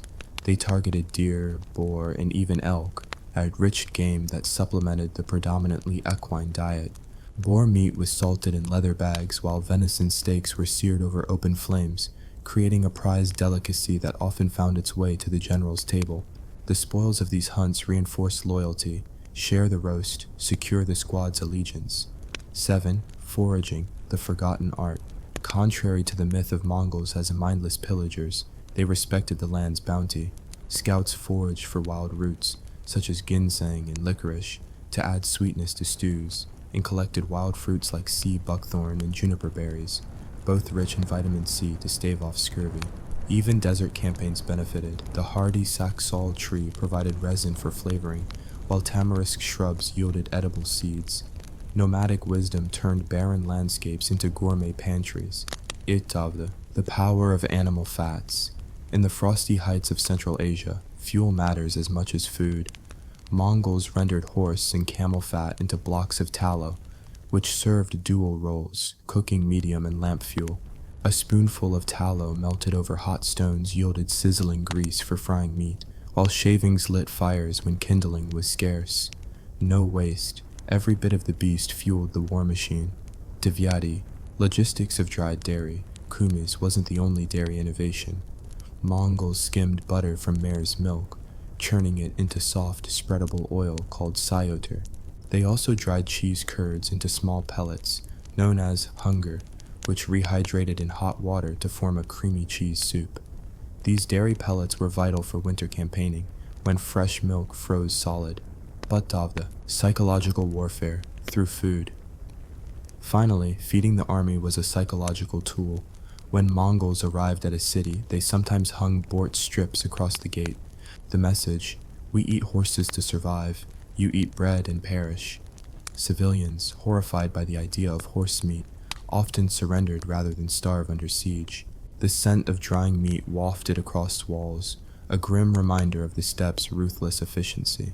By mastering mobility, preservation, and improvisation, the Mongol horde sustained their forces across continents, from the Siberian tundra to the Persian deserts. They turned the steppe into an endless buffet, fueling conquests that reshaped Eurasia. That wraps up part 1 of how the Mongol hordes fed their armies on conquest. Stay tuned for part 2, where we'll storm enemy cities to seize granaries, delve into the dark secrets of siege rations, and reveal how captured bakeries became nerve centers of Mongol logistics. Saddle up and stay hungry for history, because the feast is far from over. Part 2. Siege rations, granary raids, and the culinary conquest. Behind the conquest, you awaken at first light, the din of hoofbeats echoing across the frozen plain. Your kumis flask is empty, your bort's nearly gone, and the great Khan has set his gaze on the walled city of Karabalgasun, capital of the defiant Tatar tribes. Today's mission is both military and gastronomic. Capture the city's granaries and mills intact, so your armies can feast like emperors rather than gnaw on horsehide. Strap on your lamellar, tighten your sword belt, and steel your stomach for the next course of conquest. First, the art of the surprise granary raid. Rather than besiege Karabalgasun in the conventional sense, Mongol generals dispatched light cavalry detachments under cover of pre-dawn mist. These grain wolves slip past the main walls, guided by local guides coerced with boards and promises of safety. They strike the granary district in under an hour. Torches are tossed onto thatched roofs. Gates are opened from within, and sacks of wheat tumble into awaiting horse-drawn carts. By the time the city rouses, the stores are gone and the invaders are galloping off, leaving citizens to starve or surrender. 2. Mobile milling. The Kara Kazan. Possessing grain is half the battle. Turning it into edible flour is the other half. Enter the Kara Kazan, a lightweight collapsible mill that each banner carried. Comprised of 2 circular stones strapped to a wooden frame, the Kara Kazan could grind up to 50 kilograms of wheat per hour, when powered by a team of 4 horses walking in circle. The result, coarse but usable flour for bread, porridge, or meat-thickening pottages. You set up a caravan mill at the edge of camp where clans of soldiers rotate shifts. Some lead the horses, others shovel in grain, and a few sift the coarse flour through woven mats. Moondram, the siege. Stew, mixing horse and grain. With flour on hand, cooks whip up the signature siege stew. Into an iron kazan goes water, chunks of boards, handfuls of coarsely ground flour, and foraged herbs. The flour serves a dual role. It thickens the stew into a porridge that warms warrior bellies, and it stretches scarce meat across hundreds of men. When the doughy slurry bubbles, a dash of wild garlic is tossed in, collected at dawn by foraging squadrons, and the cauldron is covered. Each soldier ladles a bowl, scraping the grease rings off the surface first to conserve flavor for the final serving. Nangavada, captured bakeries, turning enemy ovens into Mongol loaves. A triumph of the Karabalgasun raid is the capture of its royal bakery district, stone ovens still hot from the previous night's bake. Mongol engineers rig up a water wheel-driven conveyor to feed wood into the ovens, while skilled bakers, formerly slaves of the Tatars, are pressed into service. Under guard, they produce large, flat, oval loaves, thicker than but akin to naan, studded with sesame seeds. These victory breads are distributed daily, 1 loaf per 5 men, torn into wedges for breakfast, lunch, and dinner. Soldiers joke that it's the first time they've eaten actual bread instead of horse biscuits. Eindaude, the siege diet, mare's milk, meat, and milling. Between main meals, warriors snack on husks of dried mare's milk cheese, which form when kumis is boiled down and centrifuged in cloth bags. This milk curd is crumbly, salty, and addictive, rich in protein and fat. You nibble on milk curd while scanning the horizon for relief columns and potential ambushes. At midday, the day's ration of jerky arrives, thick strips of spiced horse meat, cured in salt and powdered chili peppers from Khorasan. Each strip is enough to feed the average man until the Karakazan can turn grain into a fresh batch of stew. Aravada, psychological operations via culinary terror. Rumor spreads through the city. The Mongols not only eat horse, they can cook it into cakes and stews so nourishing that soldiers regain strength within hours. At night, riders parade around the city walls, slapping roasting spits with boards and shouting, "Our meat feeds our spirits, your bread feeds only your bones." The combination of stolen and then baked loaves in the glare of campfires persuades many defenders to abandon their positions and flee, fearful both of famine and of the fearsome reputation of steppe cuisine. 7. Floating bakeries, siege. Boats on the Orkhon River. As you push deeper into the riverine lowlands, waterborne supply becomes essential. The Mongol Navy, an ad hoc flotilla of river galleys, tows barges loaded with grain inland.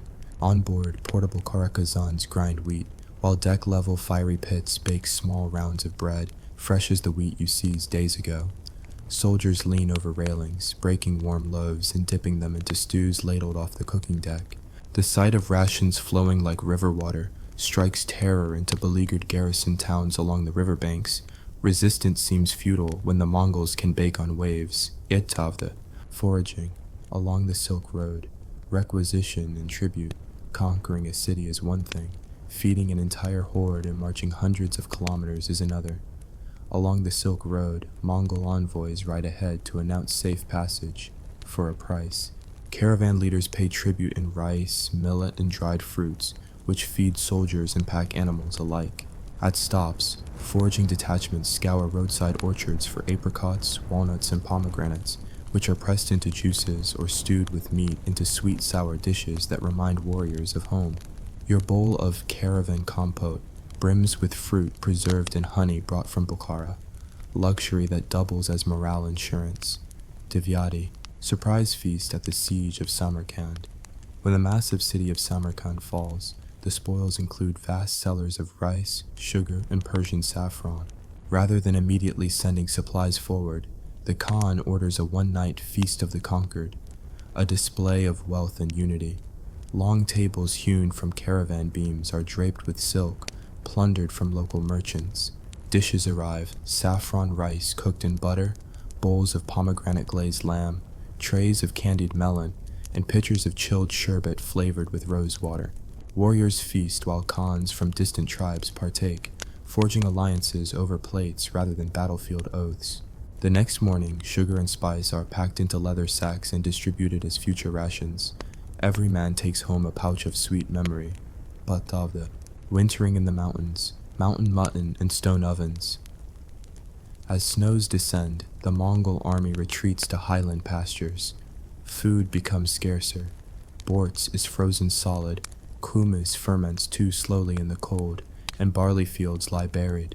Yet the nomads adapt. They hunt snowshoe hares and mountain goats, roasting them on heated rocks. They hollow out snow to construct igloo-style windbreak kitchens, where hot stones blacken inside stone ovens made of packed earth and rock. In these crucibles, wild onions and goat fat simmer into a rousing broth dubbed Highland Fire Pottage, guaranteed to ward off frostbite and despair. By mastering lightning raids on granaries, portable milling, waterborne baking, and the strategic use of enemy infrastructure, the Mongol hordes turned every landscape into a mobile banquet hall. They didn't merely conquer territory, they conquered sustenance itself, ensuring their mounted warriors never paused for lack of food, and their enemies always hesitated at the smell of steppe cooking. That concludes part 2 of how the Mongol hordes fed their armies on Conquest. Stay tuned for part 3, where we'll explore the inner workings of the imperial kitchen tents, the secret spice caravans of Karakorum, and how the Khan's own personal chefs kept the royal table stocked while campaigns raged. Saddle up and stay hungry. Our next course is on the horizon. Part 3, Imperial Kitchens on the Move, Spice Caravans, Royal Chefs, and the Banquets Behind the Battle. By the time your column of thousands of horsemen reaches the foot of the Tian Shan, the scent of bortz and kumis is as familiar as sunrise.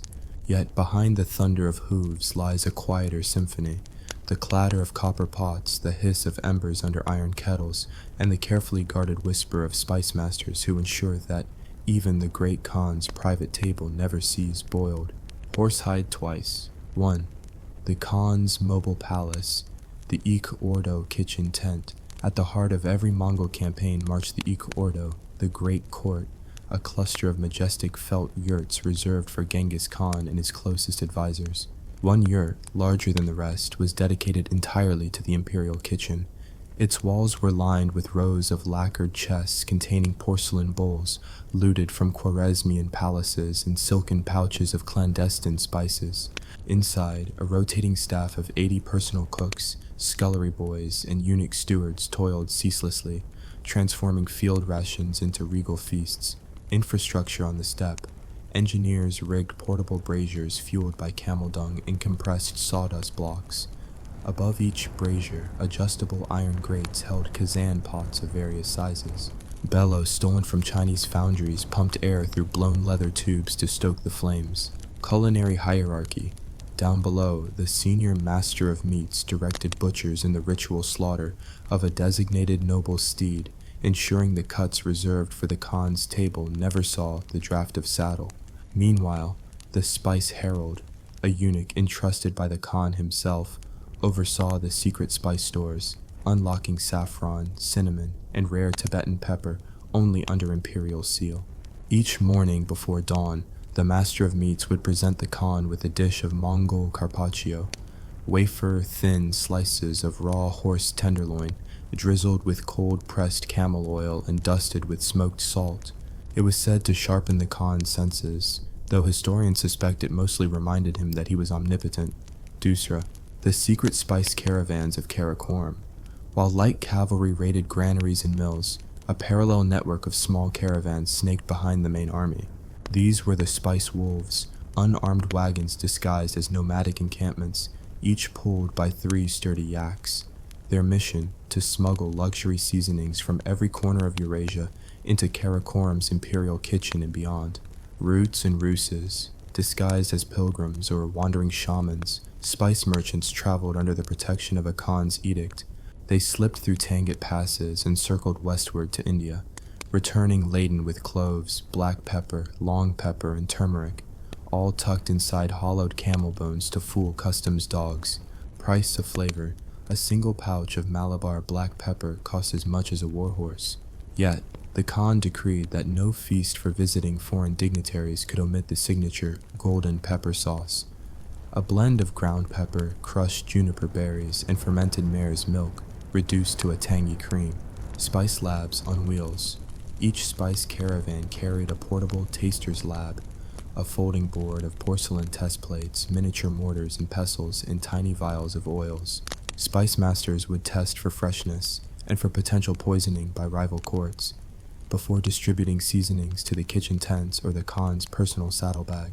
These caravans moved silently behind the main columns, their wagons painted in camouflage patterns of mud and straw, so that even the spies of the Khwarazm Shah mistook them for drifting dust devils. Moondram, royal chefs in the art of diplomatic dining beyond the battlefield, the Khan's chefs performed a subtler form of conquest, winning allies through banquets. Visiting envoys from Persia, Russia, and the Song dynasty were treated to feasts that operated like diplomatic codebooks. Menus of power. A typical envoy's dinner began with clouds of saffron rice, each grain steeped in goat broth and threaded with ribbons of candied melon imported from Bukhara.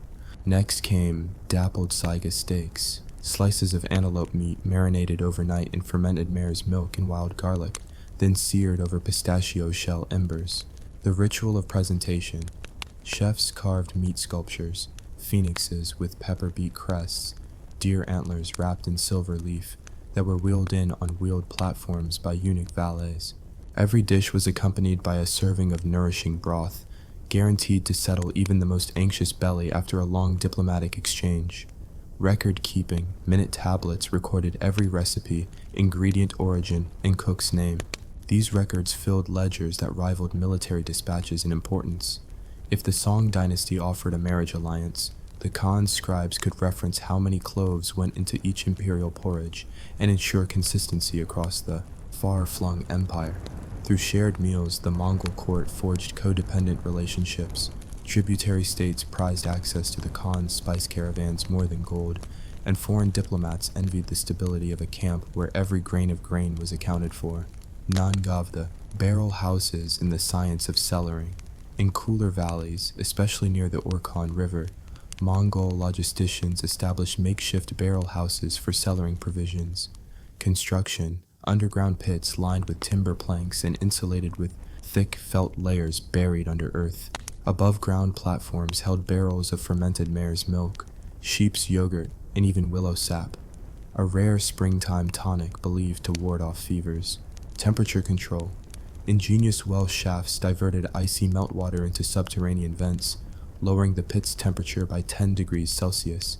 This kept dairy fresh for weeks and prevented grain weevils from turning flour into fines. Fermentation. Experiments.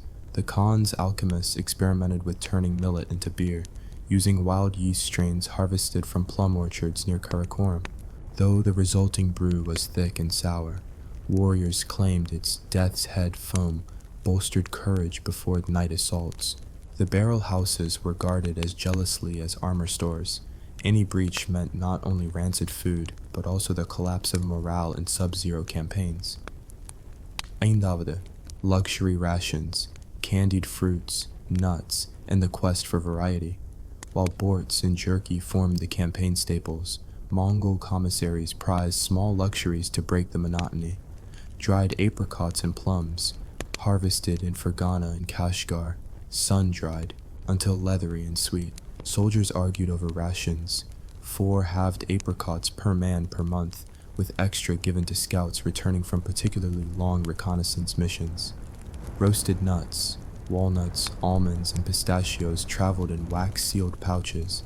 They were cracked open by cavalrymen bored during camp halts and tossed into porridge for extra texture. Spent shells piled up like miniature pyramids of snack warfare.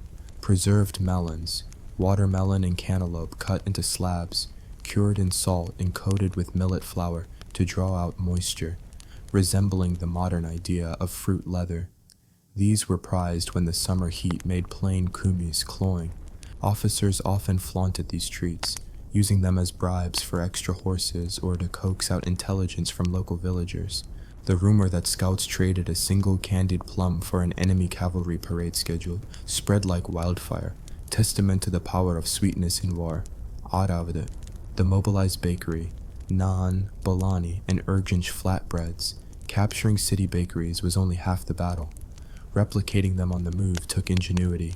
Folding ovens, collapsible brick molds, and iron panels formed temporary tandoor ovens. Heated by camel hair wicks soaked in tallow, they reached temperatures above 400 degrees Celsius, enough to bake naan in under a minute. Recipe transfer. Conquered pastry chefs were requisitioned under the Khan's edict, marched behind the lines with their wooden rolling pins and yeast starters. Their knowledge of yeast propagation became state secret. The Khan's mother dough was carefully divided like gold bullion. Bread. Varieties. Soldiers could choose from plain flatbread, spiced bolani stuffed with wild onions and herbs, or sweet urgench loaves laced with poppy seeds. Each loaf came with a smear of dried yogurt curd or a dip of spiced tallow. The scent of fresh bread drifting across a dust-choked plain was as demoralizing to the enemy as a rainstorm in May. Proof that the Mongols could not only ride storms of arrows but bake pastries in mid-campaign. Iram. Preservation tactics, smokehouses, and salt pans on the steppe. Beyond drying, the Mongols mastered smoke and salt. Steppe smokehouses, portable frames of pliable willow rods held suspended meat and fish, wrapped in felt to contain smoke. Fires burned aromatic woods, juniper, willow, and wild cherry, to impart both flavor and antiseptic properties. Salt panning. Salt caravans from Lake Ishik-Kul set up temporary salt pans near camp water sources. Brine pumped from shallow wells evaporated under sun and wind, leaving crystalline salt flakes. Soldiers scraped up this white gold to cure fresh horse meat or to trade with local herdsmen. Dual use. When empty, salt pans doubled as tanning pits, allowing leather workers to prepare new saddles from the hides of butchered horses. Nothing went to waste. Every byproduct of slaughter or baking fueled the war machine. These methods extended the shelf life of fresh meat and fish from days to months, critical for winter campaigns when the wind froze, rivers solid and fresh kills were scarce. Ettavde, feeding diplomacy, banquets on the battlefield. Even in the field, the great Khan understood that feeding subordinate leaders cemented loyalty. Yurt-side feast, wrapped in furs. Minor Khans dined on steaming Kamish fish from the Orkhan, grilled, skewers and basted with fermented mare's milk glaze. They washed it down with cups of safflower-infused wine brought from the Samarkand vineyards. Food as tribute. When tribal chiefs arrived with horses or archers, they were seated at segmented tables, each segment symbolizing their rank. The higher the table's spice ratio, measured in pinches of imported pepper, the higher their status. Shared kitchens. Occasionally, two rival warlords would co-cook a single dish, negotiating alliances one ladle at a time. The famous peace pottage combined boards from one tribe with millet from another and herbs from both. Symbolic unity eaten in silence before treaties were signed. Through these culinary rituals, the Mongol Empire bound itself not just by fear, but by the shared memory of meals eaten under the same sky, each spoonful a silent vow of allegiance. Divyadi, the vegetable scourge, greens foraged and fermented. Despite legend of horse-only diets, Mongols prized wild greens when they could find them. Foraging squadrons, specially trained scouts gathered nettles, dandelion leaves, and the steppes' rare wilds, spinach. These were rinsed in kumi's brine to remove grit, then quickly wilted in small fry pans of tallow. Fermented kimchi style, relish. Inspired by Chinese method, cooks chopped cabbage, carrots, and turnip greens, layering them with salt and wild garlic in clay jars. After a week, the jars yielded a pungent sour relish that cut through the richness of meat-heavy stews. Health benefits. Vitamin C from these ferments prevented scurvy on long marches. The downside, the resulting flatulence was so potent that generals stationed units downwind to avoid morning assaults, smelling like 1,000 burning yak bladders. Greens and ferments were thus both miracle cures and chemical weapons. Another example of Mongol pragmatism in subsistence warfare. Bataude, the ritual of the warrior's feast, tallow, triumph, and trumpets. At the end of every month in camp, the Khan declared a feast of the full moon. Ceremonial dishes, bowls of rich tallow stew, horse fat melted with marrow bones, were passed around in hollowed wooden cups. Each man toasted the Khan's health by dripping a spoonful onto his sabatons, iron boots, believing it would bring invincibility. Music and eating. Drums pounded in time with mastication. Riders chewed in unison as yurts shook with rhythm. Trumpet calls signaled when to swallow. Anyone caught chewing too long risked a gentle prod from the commander's spear. Gamified gluttony. Competitions judged who could eat the most board shards in a single breath, or who could down a flask of hot pepper-infused kumis without tearing water from his eyes. Winners received extra mares or the privilege of choosing tomorrow's scouting route.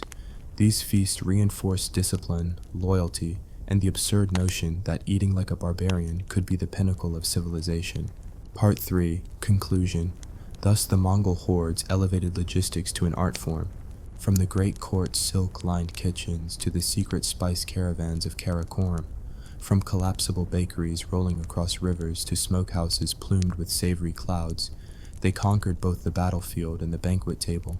Next up in Part 4, we'll plunder the imperial granaries of Middle Eastern cities, unmask the secret of the golden lamb roast at Baghdad, and reveal how a single lost recipe nearly fractured the Mongol alliance. Saddle up and stay hungry for history. Our final course awaits. Part 4. The Conquest of Kitchens, Grand Abrasions, Golden Lamb Roasts, and the lost recipe that almost broke the empire. As dawn gilds the minarets of Baghdad, your horde assembles in the vast courtyard of the Grand Granary. Tens of thousands of Mongol warriors, mounted and fed on years of steppe rations, now stand poised before a fortress of flour, sugar, and spice. Today's victory is not measured in bowstrings snapped or city walls toppled, but in cauldrons filled, ovens stoked, and bellies sated. Welcome to the final act of how the Mongol hordes fed their armies on conquest. First, the spoils of the Silk Road, Baghdad's bounty. 2 days ago, the siege engines battered Baghdad's walls into dust. Today, engineers opened the granary gates, unleashing a flood of wheat, rice, barley, and dates. Caravans of camel teams trundle in, laden with saffron, sugar cubes stacked like ivory bars, and small barrels of rose water so fragrant it makes kumi smell like pond water. General Subutai proclaims a 3-day feast of the conquered, decreeing that every 1,000 men receive 500 kilograms of grain for porridge and flatbreads, 200 kilograms of dried dates and figs for snack rations, 50 kilograms of sugar for spice compote, 20 kilograms of saffron, and mace for luxury seasoning, 10 barrels of rose water for perfuming broths and tents. Soldiers cheer as sacks tear open, sending plumes of grain sifting through the air like golden snow. You scoop handfuls of sugar-coated dates into your tunic, careful not to alarm your horse with sticky fingers. The promise of sweet relief after months of horsehide diets invigorates every man, from grizzled veteran to fresh-faced recruit. Dusra, rice mills set aflame, turning grain into power. Capturing grain is one thing, milling it at scale is another. Egyptian water wheels, repurposed by Mongol engineers, now rumble along the Tigris. Up to 3 tons of rice and wheat pass through each mill daily, emerging as fine flour and polished rice kernels. Within hours, field kitchens transform. Massive iron cauldrons of victory porridge bubble over open fires thickened with rose water and strewn with saffron threads that stain the porridge a triumphant gold. But no operation of this size escapes mishap. A misaligned wheel last night overheated, sending sparks into a dry haystack, nearly burning the mill to ashes. Soldiers formed a bucket brigade out of discarded kumi skins, dousing the flames and muttering that water from mare's milk never tasted so heroic. Moondrop. The golden lamb, roast of Tigris, theater meets appetite. No feast would be complete without a centerpiece worthy of an emperor. The Khan commands the golden lamb roast, a lamb marinated in rosewater, pounded garlic, and a paste of crushed saffron and mace, then coated in a thin layer of clarified camel butter mixed with ground pistachios. 4 massive spits, each hewn from date palm trunks, turned slowly over roaring pyres of mesquite and olive wood, coaxed to flame by bellows lifted from a captured blacksmith's forge. As dusk falls, cymbals clash and war drums roll. The golden lamb emerges from the smoke, its skin glistening amber, its aroma weaving through the camp like a siren's song. Warriors form a semicircle, goblets raised as the Khan himself steps forward with a jeweled dagger to carve the first slice. The meat is tender, sweet, and rich, flavors alien to the usual diet of dried horse meat. And for a brief moment, every man tastes paradise. But the spectacle nearly backfires. In the enthusiasm, one spit collapses, sending the lamb tumbling into the coals. Flames flare, soldiers rush in with their cloaks to douse the blaze, and the original lamb is reduced to charcoal. The replacement, procured from the 7th Butchery Detail, is rushed in, hastily roasted and served under the glow of torchlight. The Khan laughs heartily at the chaos, declaring, "Even our feasts must feel like conquest." Nangavada, the lost recipe of the Karakum cooks, amid the revelry, whispers spread of an ancient recipe, long kept in a leather-bound codex by Karakum's master bakers, that promised bread so light it floated on broth and porridge so silky it soothed even the most battle-weary soul. Eager to immortalize their campaign, the Khan demands the codex. Soldiers scour the ruined city's cellars and libraries. Finally, in a flooded crypt beneath the palace, you discover the soaked manuscript, its pages smeared with ink and rot. Translation proves treacherous. Half the ingredients reference spices unknown, dragon grip herb and moonlit salt, which turn out to be local folklore. In experimenting, the Khan's cooks concoct a dough that expands uncontrollably, filling the kitchens like a living thing before collapsing into a swamp of sticky residue. Next, they brew a porridge that curdles into clumps so foul they're declared unfit for even the most desperate soldier. The lost recipe becomes legendary for how nearly it shattered imperial morale. Eindaude, diplomacy. Through dough, sending care packages home.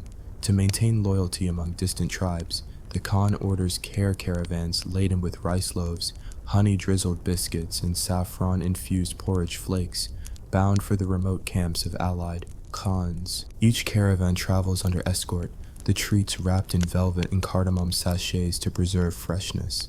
Recipients send back tokens of fealty, horse trappings studded with bells, miniature yurt models, and in one instance, a woolen rug embroidered with a steaming bowl of porridge. The exchange of food becomes the currency of alliance. Aravada, field hospitals transformed, from broth to bone marrow elixirs, casualty rates remain high, and Kurultai medics innovate beyond victory broth.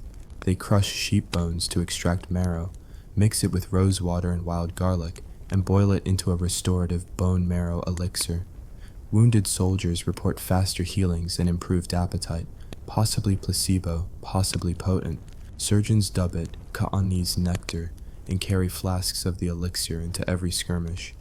A comical hiccup occurs when a supply wagon's horses devour an entire batch of marrow, leaving medics scrambling to remake the elixir from fresh bones. They jury-rig a secondary batch using camel vertebrae, resulting in the less popular spine elixir, which no one dares taste twice. Yeram, the siege of Aleppo's bakehouses, a sweet and sour victory. Next on the menu is Aleppo, famed for its sugar caravans and bustling bakeries. The Mongol army encircles the city, but instead of burning the bakehouses, commanders negotiate their peaceful surrender in exchange for safety. Aleppo's master bakers, escorted by eunuch stewards, set up ovens outside the city gates and produce trays of rosa water baklava, pistachio mamou, and honey-laden katayev. Soldiers gasp at the flaky pastries, layers of phyllo pastry so fine they dissolve on the tongue, drenched in syrup that glitters like morning dew. A single square is worth a month's rations of borts. Soon, lines stretch for hundreds of meters, knights trading arrows for sweets in a way that would be unthinkable on the battlefield. But the jubilation is short-lived. A sudden sandstorm sweeps in, coating everything in grit. Baklava shatters into sand-laden shards, and Katayev turns into an oozing mess. The bakers weep as their masterpieces disintegrate, and soldiers, mouths full of sandy sugar, curse the steppe wind. It's dubbed the Aleppo Crunch, and becomes a cautionary tale. Even the sweetest victory can be soured by nature's whims. Itavde, the final march, sustenance for the South China Plains. One last push takes you toward the South China Plains, where rice paddies stretch beyond the horizon. Here, the Mongol supply model inverts. Rather than seizing grain, you must negotiate with local lords for tribute of fresh rice, tea, and citrus fruits. The tropical sun demands lighter fare. Cooks invent tea-infused congee, boiling rice with green tea, sugar, and chopped mandarin rind, a dish both cooling and invigorating. Rations now include dried tea cakes compressed into bricks. One cube soaked in hot water yields enough brew for a day's marching shift. Soldiers slip citrus peels into their pouches, chewing on them during midday heat to stave off heat stroke. Even Bortz fails to satisfy in the muggy climate, and more horse meat is exchanged for fish and rice dumplings, creating a hybrid diet that carries the steppe's legacy into subtropical realms. Devadi, legacy of logistics, scribes, scrolls, and the map of meals. As the empire stabilizes, the Khan commissions an atlas of logistics, the map of meals, detailing every route's food strategy, from dried horse meat caches in Siberia to spice caravan passages in Persia, from rice diplomacy in China to sugar treaties in Syria. Copyists painstakingly draft scrolls illustrating granary sites, mobile mills, and barrel houses, ensuring that future campaigns need not reinvent the wheel or the oven. These scrolls become prized artifacts consulted by warlords and governors across Eurasia. They codify the art of feeding an empire on the move, transforming improvisation into protocol. Batavde, the last banquet, farewell to the nomadic feast. In the twilight of Genghis Khan's reign, he gathers his grandsons and advisors beneath a canopy of falcons and silk. In the center stands a low table heaped with dishes from every corner of the realm. Steppe Bortz crisps and kumis gelée, Tigris saffron porridge and rosewater lamb, Baghdadi sugar dates and saffron rice, Aleppan baklava, minus the sand, and mamou, South China tea congee and mandarin peel. The Khan raises a silver goblet of aged kumis, with a drop of rosewater for nostalgia, and toasts, to the hunger that drives us, to the beasts that feed us, and to the cooks who dare to season the world. As the guests eat, they reflect on how an empire once built on horseback thrived on the marvels of grain, spice, and sheer culinary audacity. The final bite of mamou dissolves on the tongue like a fading memory, sweet, fleeting, and forever part of the Mongol legacy, and thus concludes our 4-part odyssey through how the Mongol hordes fed their armies on conquest. From dried horse leather to palace feasts, from makeshift ovens on the steppe to imperial kitchens on the move-in, we've seen how logistics, seasoned with irony, absurdity, and unrelenting hunger, became the backbone of an empire that stretched from sea to shining sea. Stay hungry for history, and remember, if you can feed 10,000 men on the hoof, you can conquer the world. Close your eyes and inhale. A riot of ripe oranges, sweaty leather satchels, rotting fish heads, and wood smoke so thick it stings your lungs. Then a sudden waft of freshly baked bread that makes you forget every other scent. Welcome to the medieval marketplace. Hey guys, today we're plunging into the sensory overload of what medieval markets smelled and looked like. No sanitized reenactments or Instagram snapshots, just a full-blown assault on your nostrils and eyeballs. So clutch your nose with one hand and open your eyes wide with the other. This is going to get gloriously grotesque. Part 1. Dawn at the Market Square. The sun hasn't yet burned off the morning mist when traders begin to arrive, rattling through the cobblestone streets with creaking wagons. First come the fishmongers, their wooden carts piled high with cod, herring, and eels still wriggling in shallow tubs of brine. The moment they unhitch their horses, the air fills with the rank tang of salt and ammonia, a smell so potent it can peel paint from shutters. Housewives hold their skirts tight, children wrinkle their noses, and a brave few gulp down the stench in pursuit of cheap protein. Next roll in the leather workers. Their hides hang like flayed banners off wagon frames, dripping water and faint traces of lime used in early tanning. The scent is sour, half horse sweat, half ammonia, and half the sharp bite of uncleaned blood. Shoemakers drift among the crowd, inspecting hides for supple grain. To them, that acrid tang is perfume, the promise of sturdy boots that will last a soldier through 100 miles of march and 100 fights. Beside the leather stall, a line of spice sellers erects booths of colorful cloth. Their sacks bulge with peppercorns, saffron threads, and cinnamon quills. Pinching a cinnamon stick between thumbs and forefinger, the seller crushes it, ejecting a plume of sweet woody dust that cuts through the fishmonger's fog. Nearby, saffron crocus stigmas that cost more per ounce than silver glisten like ember sparks. For a moment, the air shifts from rancid decay to exotic luxury, as if the Silk Road has whispered its secrets into the square. By mid-morning, the vegetable stalls erupt in a riot of green and orange. Peas hang in pods like miniature sausage links. Carrots jut from baskets like earth-stained daggers. Onions glint purple, white, and gold. The smell here is fresh earth and simple sweetness, but even these wholesome aromas are laced with grit, dust from the road, flea motels and cabbage leaves, and the occasional trace of manure from fields fertilized the week before. Shoppers paw through produce with grimy hands, inspecting for squirming worms, a sign the vegetables are fresh, if occasionally too fresh. At the center of the square, the bread ovens glow red through iron grates. Bakeries let out a chorus of hissing steam and crackling crust as round loaves slide out onto peel boards. The aroma of yeast, still a mysterious alchemy in this era, fills the square with hope, a fleeting promise that even amid squalor, something warm and soft can exist. The baker's assistants toss lumps of dough onto worn boards, their arms dusted in flour that drifts like ash. Every few minutes, a fresh batch of loaves emerges, pale and chewy, to be sold in bundles to hungry laborers and gossipy nobles alike. Amidst these primary scents, 100 minor players compete for attention. The tanners boil bark and urine in open vats, the simmering mash emitting a sulphurous stink that wafts in unpredictable eddies. Candle makers fill troughs with tallow and beeswax. The sweet hint of honey battles the acrid tallow fumes. Soap traders display molded bars scented with lavender or rosemary, a luxury that few can afford but many envy. Each booth offers a different note in the market's cacophony, layering into a full-spectrum olfactory assault.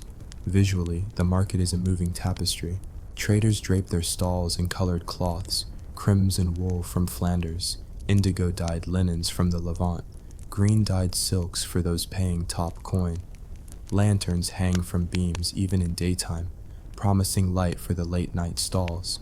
Pigeons wheel overhead, cooing and dropping gifts onto heads and wares alike. Goats tethered near the cheese stands chew lazily, their beards flecked with straw, while a bleating sheepdog darts through legs, eyes bright, rounding up imaginary herds of children. Toward noon, the bustle reaches fever pitch. Caravans of merchants from distant towns pitch tents on the outskirts, hawking wares at cut-rate prices. A traveling juggler and minstrel weaves through the crowd, strumming a hurdy-gurdy and collecting coppers in a battered pouch. Children chase each other between stalls, shrieking when they come too close to the roasting pig spit, where slabs of pork sizzle in their own fat, sending aromatic splashes of grease onto sun-baked stones. Yet, for all its chaos, medieval market life follows a strict rhythm. Bells toll from the church tower at the square's edge, signaling midday and the temporary cessation of sales while masses proceed.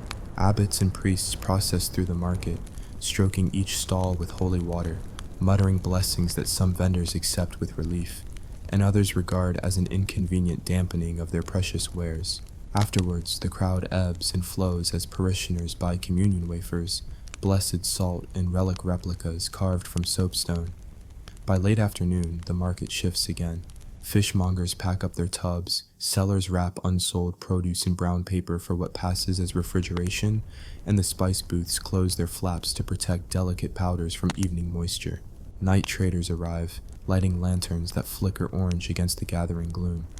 The air grows colder, urging lingering shoppers to buy spicy sausages and hot mead brew. Street urchins slip out to snatch dropped crusts, gobbling them in dark alleys. As part 1 draws to a close, you realize this. A medieval market was not a quaint tourist attraction. It was a visceral, overwhelming crucible of scents, sights, and sounds. It tested your constitution, exposed you to both luxury and squalor, and reminded you how close life and death danced in everyday existence. And if you walked away with nothing but a lung full of odors and a face full of dust, at least you'd have a story to tell. Stay tuned for part 2, where we'll venture into specialty markets, live animal bazaars, apothecary stalls, and the forbidden flesh markets of the Undercity. We'll uncover how merchants kept the plague at bay, or spread it faster, why perfume was worth more than gold, and how a single rotten egg could spark a riot. Prepare your nose plugs, or don't, and steel yourself for the next round of medieval market madness. The midday bell has tolled, and part 2 of our sensory onslaught begins, with specialty markets more absurd, more aromatic, and more dangerous than the open-air bazaar you just survived. Ready your nostrils, steel your sensibilities, and let's plunge into live animal bazaars, apothecary alleys, and the forbidden flesh stalls of the Undercity. Live animal bazaars, the chaotic menagerie. Imagine a fenced yard the size of a town square, packed shoulder to mannequin with bleeding goats, squawking poultry, snorting pigs, and skittering crates of crayfish still snapping at each other. The air here is a stew of ammonia, hay dust, and hot animal breath. Tears well up even in the most seasoned market vet. Traders yank goats by leather halters, slapping their sides to force them into snarling groups. Children dart between legs to pinch chick embryos alive, then shriek when the tiny squeaks echo underfoot. Poultry pens line one wall, each coop stacked 3 tiers high. Chickens ruffle through straw, their feathers slick with mud and droppings. Ducks hiss when you approach, unleashing a musk that clings like cheap perfume. A vendor hoists a goose by one leg, proclaims its premium fatties to a gaggle of peasants, and proceeds to dissect it on a rough-hewn block, blood spattering onto canvas sacks of rye. You swallow hard, recall that fresh meat was the luxury of the day, and nod politely as you back away, hoping that none of the dripping droplets land in your hair. Pigs snuffle in pens ankle-deep in slop. Farmers prod them with sticks until they roar, the sound bouncing off stone walls like boiling kettles. One particularly obstinate sow charges the gate, slamming its head into the planks and sending splinters flying. The trader curses, muttering that this one will become stew whether it likes it or not. Beneath it all, the static of thousands of tails swishing and hoofbeats clacking roils the dust into choking whirlwinds. Apothecary alleys, flowers and foulness in equal measure. Slip through a narrow archway, and the world changes. Apothecaries peddle jars of herbs, powders, and untested cures, lining shelves that threaten to collapse under the weight of their own promises. The scent shifts from livestock funk to spicy sweet and medicinal. Lavender, rosemary, crushed mint, and a wisp of opium-tinged mead, but sidestepping a barrel of rotting mandrake root reminds you that even here, death lurks beneath beauty. Small glass bottles glint in the sun, each containing a capsule of powdered unicorn horn, actually calcified coral, sold as an aphrodisiac and fever remedy. A wizened herbalist grinds dried lily petals into a paste for treating plague sores, adding vinegar to thin the mixture, an act that releases a vinegar-urine hybrid odor strong enough to peel leather. Town criers warn of unscrupulous quacks who lace syrups with lead acetate to make them taste sweet, oblivious to the neural damage they inflict. A sign carved in wood reads, "Buy the cure or buy the coffin," a sales pitch as blunt as the lancets used for bloodletting. Amid the jars, you spot a row of bone-white vials labeled Nightshade Draft, sold only to those who swear on oath they won't use it for, nefarious ends. Nearby, a mortar and pestle bench groans under the weight of dried toad skins, powdered scorpion tails, and mandrake remedy for lovers' lethargy. The herbalist offers you a swig of his sleepy time elixir, promising sweet dreams. You politely decline, recalling how last month's welcoming wine almost had you dancing jig with a lamppost until dawn. Forbidden flesh markets, the underbelly's ribald feast, descend into a dank tunnel beneath the city's stone ramparts, and you enter the forbidden flesh market, a realm of taboo meats, illicit thrills, and pungent transgressions. Here, butchers deal in dog, cat, and even badger, catering to gourmands brave enough to risk the court's scorn. The torches flicker off dripping walls as a hooded vendor offers midnight morsels of cured bat, claiming they grant night vision. You resist the urge to barf, but note mentally that curiosity has killed more than a few patrons already.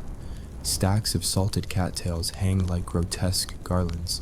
The vendor boasts that they're a delicacy in some southern provinces.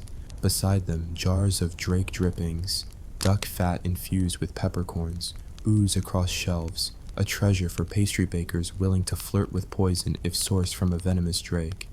Rumored to confer invincibility to cuts on the battlefield. The air is thick with the stench of unregulated charcuterie. Moldy sausages, fetid hams, and jars of aged rat pâté marketed as a wartime survival treat. As you edge toward the exit, you overhear a deal for a live ferret, destined for someone's dinner pot, and weep for the souls of both consumer and consumed. The smell of luxury, perfume and poison in gem-crusted vials. Emerging back into sunlight, you glimpse the perfumer's enclave, an oasis of floral sweetness amid the stench. Merchants display alabaster bottles encrusted with silver filigree, each containing attars of rose, jasmine, and ambergris harvested from Wales. One aristocrat waves a jeweled fan under his nose, spritzing violet water to mask the day's fetid aromas. Nearby, a shadowy figure sells aspsbane, a perfume laced with medieval toxins for assassination by inhalation. Very chic if you plan to off a rival at court. Perfume costs more than a soldier's monthly wage, yet nobles splash it liberally, believing in its power to ward off miasma and social faux pas. The lingering scent of musk on a merchant's cloak announces him as both wealthy and potentially poisonous. No one trusts a man whose aroma could kill his enemies. You pinch your nose, resist the urge to cough, and move on, aberfouled by both grossness and opulence. Market justice, fines, flogging, and fainting spells. Every medieval market had rules, mostly ignored until a merchant cut corners. In the fish section, dishonest sellers who water down herring brine face a dunking stool erected in the square's center. The public spectacle draws crowds eager to see a bloated vendor flail and sputter, his cries blending with the market's chorus. Worse are the cheats' baskets, where weight cheats and spice adulterators stand on scales rigged to give them the short end. The verdict is 100 lashes across the back, courtesy of the town's hangman. Drama peaks when someone collapses from the olfactory overload, a noble woman swooning in front of a tanning vat, or a peasant dropping dead beside the poultry pens. Medics rush in with vinegar bottles and smelling salts made from ammoniacal salts, a treatment guaranteed to restore consciousness but also to ruin any remaining sense of smell. Nightfall and the shift to street food. As dusk descends, permanent stalls close and mobile cooks wheel out cauldrons of porridge, sausages, and meat pies. The smoky haze returns as wood fires ignite beneath canvas hovels. The smell of hot spiced wine, a mixture of red wine, honey, pepper, and clove, drifts down alleys, tempting binge-drinking scholars and tipplers alike. Street musicians serenade diners as they hunch over steaming bowls, clutching wooden spoons like holy relics. Scurrying rats vie for dinner scraps, their presence a reminder that medieval markets were never hygienic. Bowels churn in tandem with the revelry. Closing note on part 2. By By the end of day 2 in the medieval market, you've inhaled enough eccentric essences to last a lifetime. The desperation of live animal auctions, the mystery of apothecary potions, the taboo of underground meat bazaars, and the tantalizing wafts of luxury perfumes. You've witnessed justice dispensed by dunking stools, felt the electricity of dusk street food, and confronted the ever-present threat of disease riding on fleas and rats. Stay tuned for part 3, where we'll explore the seasonal fairs, Christmas markets selling glühwein, autumn harvest festivals with roasted chestnuts, and midsummer solstice gatherings featuring dancing bears and rotten egg contests. We'll uncover how markets shaped medieval culture, commerce, and catastrophe, because nothing says history like surviving a lungful of plague-ridden pigeons. Part 3, Seasonal Fairs, Festival Frenzies in the Markets of Moonlight Madness. As the wheel of the year turns, the medieval market transforms with each season, birthing fairs of pungent pageantry, aromatic absurdity, and commerce so chaotic its borders on carnival. From the flicker of a winter's Christmas markets to midsummer solstice gatherings of dancing bears and rotten egg contests, each festival upends the senses anew. Strap on your fur-lined boots, secure your nosecloth, and steel your stomach. Part 3 begins now. First, midwinter Christmas markets, glühwein, gimmicks, and gift grudge, matches, dawn on the frosted square. When December's chill descends, the open-air market recedes behind hastily raised timber stalls, their roofs thatched with pine boughs and laden with snow. Traders hang strings of evergreens, holly, and dried citrus slices, both decoration and natural air freshener, masking the usual stench of livestock. The moment the first flicker of dawn illuminates the frosted square, vendors shout their Yuletide wares, spiced mead, roasted chestnuts, mulled wine, glühwein, and honey-glazed ham legs still steaming from open spits. The sweet sting of glühwein. Glühwein is the star of the show. Merchants haul iron cauldrons of red wine, often the dregs of the vineyards last pressing, into the center of the square. To this they add honey, cinnamon sticks, cloves, and citrus peel, stirring until the steam forms a fragrant cloud that draws crowds from 2 parishes over. One sip burns your throat like liquid bonfire, but the sugar and spice thaw frostbitten fingers faster than a bishop's blessing. Overindulgence leads to hiccups echoing off the walls, slurred carols singing, and the occasional accidental swig of pewter tankard lacquer. Gifts, trinkets, and grudges, alongside the food stalls.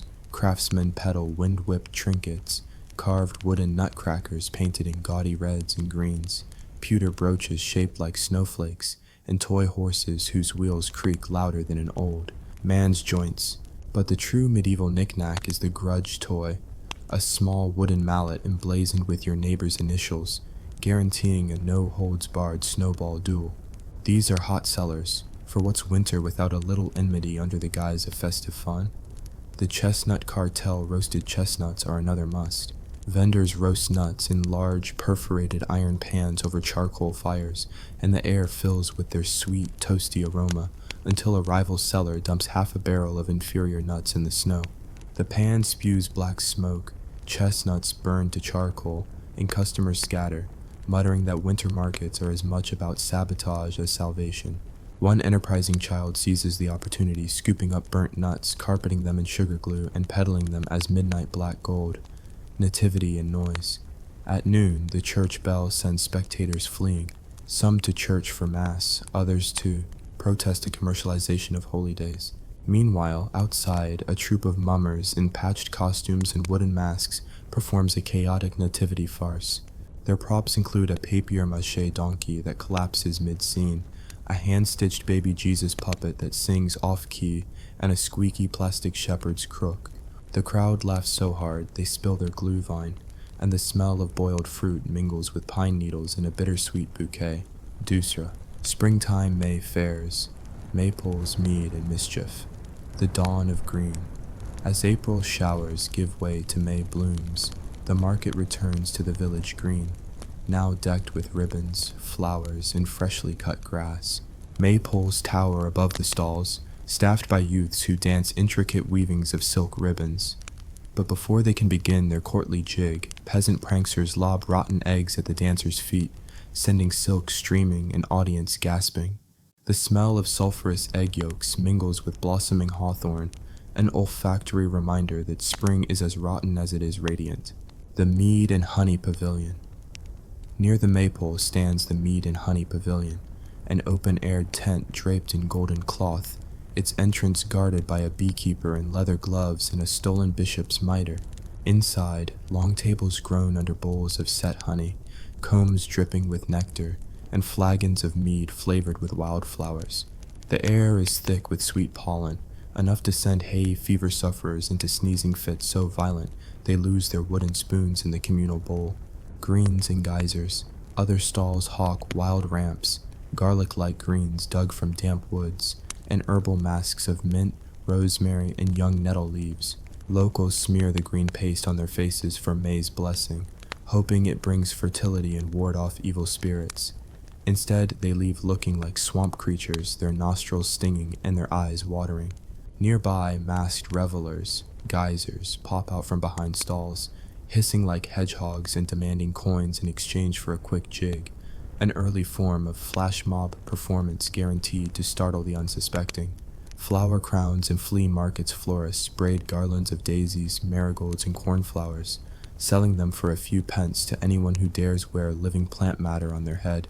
Each crowning is also a gamble. Flowers wilt in an hour, and the pollen soaks into hair, attracting swarms of bees. But fashion rules the fair, and by midday a sea of drooping, sneezing, flower-crowned maidens glide through the stalls. Moondrum, summer solstice revelries, bears, barbecues, and rotten egg contests. The bear-baiting booths. June's longest day brings a darker turn. The fair's bear-baiting booths. No longer staged in the dungeons, these spectacles take place in ringed-off areas of the market, large wooden arenas surrounded by drunk onlookers. A chained bear, bedecked in trinkets, growls as dogs in studded collars lunge at its flanks. The blood smells coppery and raw. The dog's fur locks in stench of fear. Spectators pay for walnut shells to lob at the bear's head, both to provoke the beast and to gamble on how long it survives. Just a hint of carnage elevates the market's excitement to gruesome heights. Open-air barbecues and beer nearby. Spit roasts turn whole pigs and sheep over charcoal pits. Smoke drifts into the sky like ritual incense. Stall hands baste the meat with herbal concoctions, juniper berry brine, sage infusions, and the notorious snapdragon sauce, a volatile pepper paste made from imported pods that shriek down your throat like dragon's fire. The scream of the unsuspecting customer is a signal for cheers, another level of medieval entertainment. If they survive, they earn bragging rights and a slug of freshly brewed wheat beer, sweetened with honey and flavored with juniper. Rotten egg toss. At high noon, a cacophonous drum roll introduces the rotten egg toss. Contestants stand on raised platforms, pitching cellar-fermented eggs at targets, wooden dummies of rival lords painted with caricatures and gaudy colors. The eggs explode on impact, sending yolk and white into the air, coating the dummy in goo. Spectators duck or cheer, depending on their allegiance. The winner, who splatters the most accurate portrait, receives a wreath of dried chives and a certificate granting free passage through the market's outhouse lines for a year.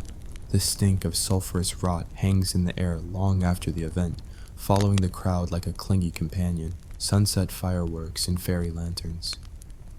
As dusk approaches, torches transition to fireworks, early gunpowder rockets painted in scarlet and gold. They arc overhead with thunderous pops, showering sparks on the tents. Below, peddlers of fairy lanterns hand out paper lanterns lit by small candles, each inscribed with a wish. The floating lights drift into the night sky, merging with embers from the bonfires. The sweet smell of black powder mixes with pine smoke, a breath of wonder tinged with the undercurrent of imminent ash. Nangavda. Autumn harvest festivals, cider, chestnut roasts, and pumpkin puzzles, the crisp apple pavilion. When the leaves turn gold, the market morphs again into the harvest pavilion. Stalls display bushels of apples, russets, cortlands, and russet-striped beauties, alongside barrels of fresh cider. Vendors hoist wooden mallets and invite customers to sample the apple smash game. You stand blindfolded and strike a suspended apple, hoping to smack it in one blow.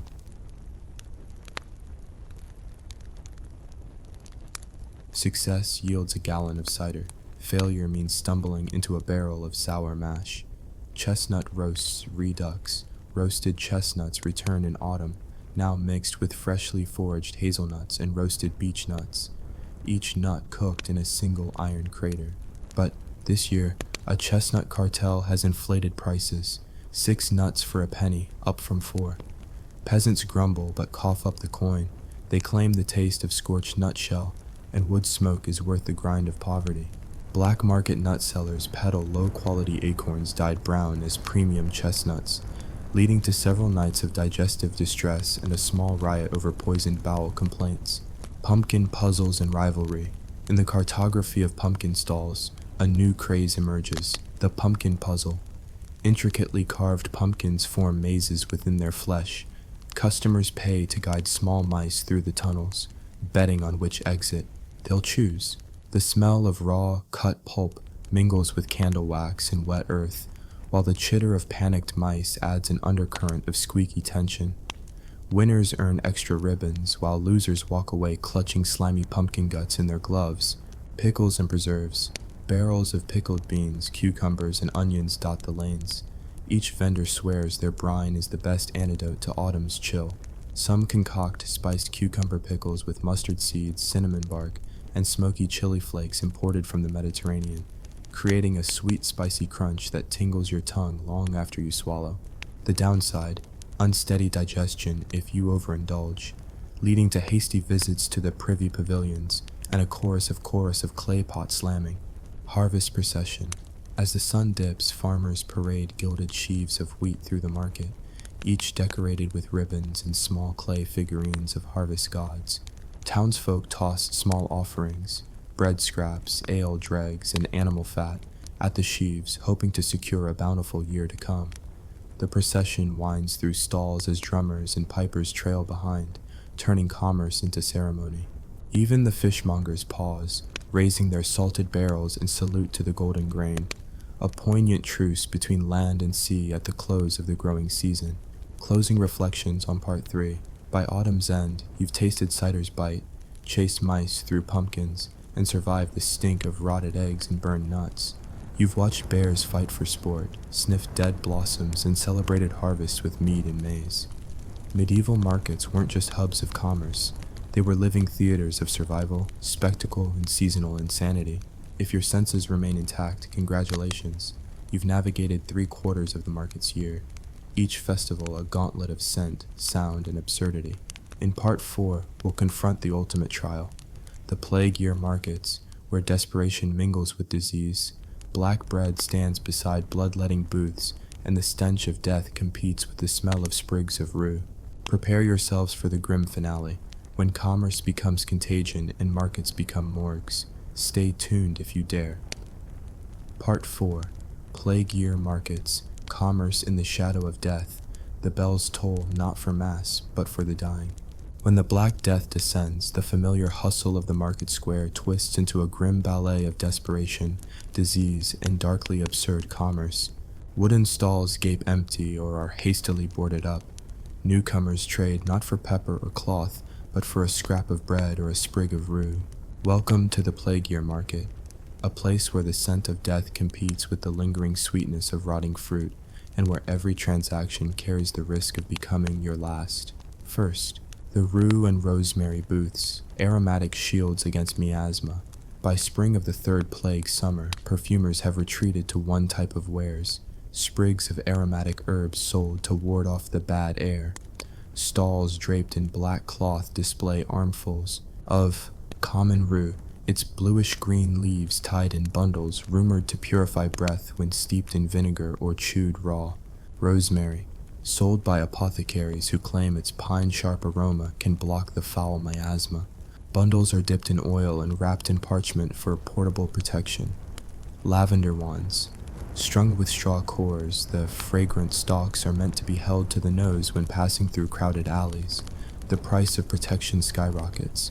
A single sprig of rosemary commands more coin than a loaf of rye. Guards patrol the booths, dispersing crowds to prevent contagion, while desperate buyers snatch handfuls and press them to their faces, breathing shallowly as though inhaling salvation. Dusra, bloodletting booths, quackery goes public. Beside the herb stalls, barbers and quacks operate open-air bloodletting stations. Suspended from a simple trestle, a wide plank holds benches where victims bind their arms. Leech linen, sheets dipped in water to attract leeches, which attach and draw darkened blood. Scarificator wheels, small metal wheels with dozens of pointed teeth. A single roll across the arm produces multiple nicks for cupping.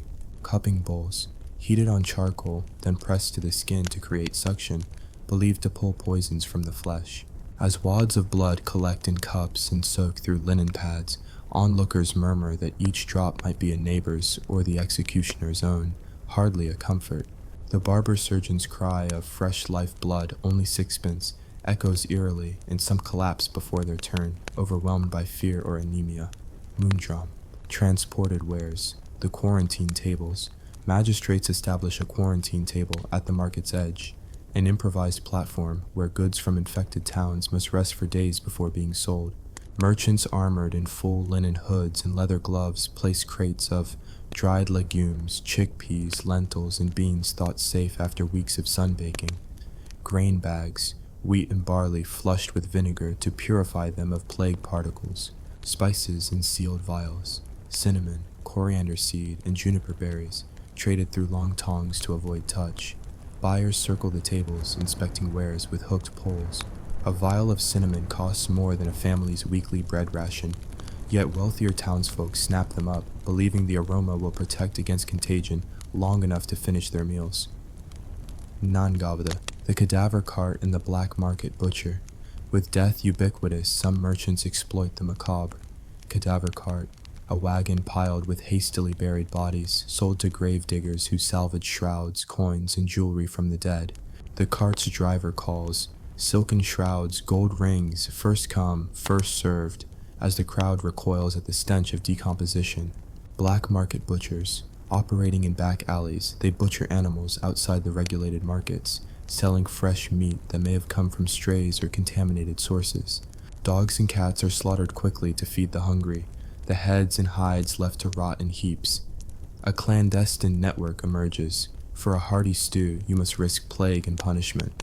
Those caught buying cadaver salvaged rags face fines, or worse, forced quarantine in the pest house. Eindavde, the pest house retailers, auctions of quarantine goods. Upon exit from the city's pest house, an unsanitary hospital for the dying, survivors are released with blankets, worn clothing, and scraps they carried in. Auctioneers seize these items. Soiled bedding, offered in stacks, veteran sheets, command high prices for their absorbent qualities, ironically prized for new plague victims. Clerical vestments, plague priests' cassocks, heavily stained with incense and blood, sold to fund church upkeep. Wooden crutches, leaning against walls. These are collected by beggars who stitch them onto carts for display. Bidding is frenzied. The hopelessly poor compete for these cured goods in the belief that used items may carry immunity. City guards watch for outbreaks around the auction, but coin talks louder than common sense. Aravade, the floating market, trade along the canals. In riverside towns, plague drives commerce onto the water. Barges become market stalls, fishmongers in boats, selling smoked and salted fish by boat, drifting along canals to avoid crowded squares. Vegetable barges, laden with cabbages, turnips, and carrots grown in quarantined fields, rowed by masked women in waterside quarantine gear. Mobile apothecary barges, dispensing vinegar-soaked rags, herbal concoctions, and iron chains to hang over doorways. Buyers approach in small skiffs or lean over quays, shouting orders. Transactions occur at the prow's end, 2 yards apart for safety. Yet the cramped quarters of canal locks mean contact is inevitable, and the floating market becomes a conduit for contagion, its gentle lapping waters carrying unseen death. Eravda, the plague doctor's cart, panacea and panopticon, a lone carriage, painted white and marked with a black cross, traverses the market lanes. Within sit, beaked masks, filled with fragrant herbs, lavender, myrrh, and clove, to filter the air. Medical instruments, metal probes, cautery irons, and sharpened needles laid out for sale or rent. Ointments of mercury and arsenic, promising to purge the body of plague, humors, though often poisoning the patient instead. The plague doctor dismounts, his presence drawing crowds who gape at his bird-like silhouette. He offers consultations, 2 pence for a breath test, 6 pence for a pulse reading, then prescribes mixtures that empty purses as quickly as they empty lives. Yet even this grim spectacle cannot curb demand. The allure of any remedy outweighs fear of price or poison. Eighth, the funeral feast stalls, feasting before famine. In darkest irony, some stalls offer funeral feasts for those awaiting death, pottage of last resort, a thin stew of barley water, scraps of salted meat and soggy roots, so bland it numbs both tongue and spirit, honey mead cordials, sold in thimble-sized sips, believed to fortify strength for the final journey, candied violet petals, a last sweet taste, absurdly expensive given their little caloric value. These stands attract mourners and the morbidly curious. Drums beat a funeral cadence as customers eat standing, eyes hollow, knowing their loved ones may soon join them at the boards. The market square feels less like commerce and more like a wake, the air dense with smoke, sorrow, and the stench of unburied bodies. Deviao. Disease eyes and pure air fares, the new normal. By the market's close, banners proclaim pure air fare zones, grim reminders that the plague has reshaped commerce. Bell toll wards. Merchants hang small bells around their stalls, signaling their compliance with purity edicts. No touching, no handling of silver, no sale of tainted goods. Cloth screening tents. Passers-by must enter these fumigation tents, hung with strips of cloth soaked in vinegar, to proceed. The vinegar smoke stings eyes and lungs, yet passes for sanitation. Masks of cloth and leather, sold in booths with instructions for maintenance. Re-dipped daily in rosewater, aired by sackcloth ropes behind the stalls. These measures create an uneasy theater of safety, but amidst the masquerade masks and fumigation fires, disease slips through unseen. The market's reopening is less triumph and more tenuous survival. Patavde, the closing hour, departure with dread. As night falls on the plague year market, the final bell tolls for the last time. Stallholders pack crates of unsold herbs, blood-soaked bandages, and empty vials into carts. Buyers clutch their precious sprigs of rue, their herbal amulets, and the meager bread they managed to buy. The once vibrant square lies in shadow, slick with the day's blood, urine, and vinegar runoff, an acidic stream of the city's agony. Those who linger count grudgingly. Have they bartered for enough to last another week? Are their coin purses still heavy enough to pay the next toll? Do they dare sleep unmasked tonight? The market's final scents, a mixture of stale ale, damp straw, and the faint whiff of human corpse, cling to their cloaks as they depart. Each inhalation a reminder that here, commerce and contagion walked hand in hand. And so ends our 4-part odyssey through the medieval market year. From dawn's bustling stalls to plague's grim bazaars, we've sniffed the spectrum of human aspiration and desperation. Remember, to trade is to risk, to shop is to share, and in the shadow of history's darkest days, even a sprig of rosemary can feel like salvation. Stay hungry for history, though perhaps not for the market's fare, until our next journey through the absurd theater of the past.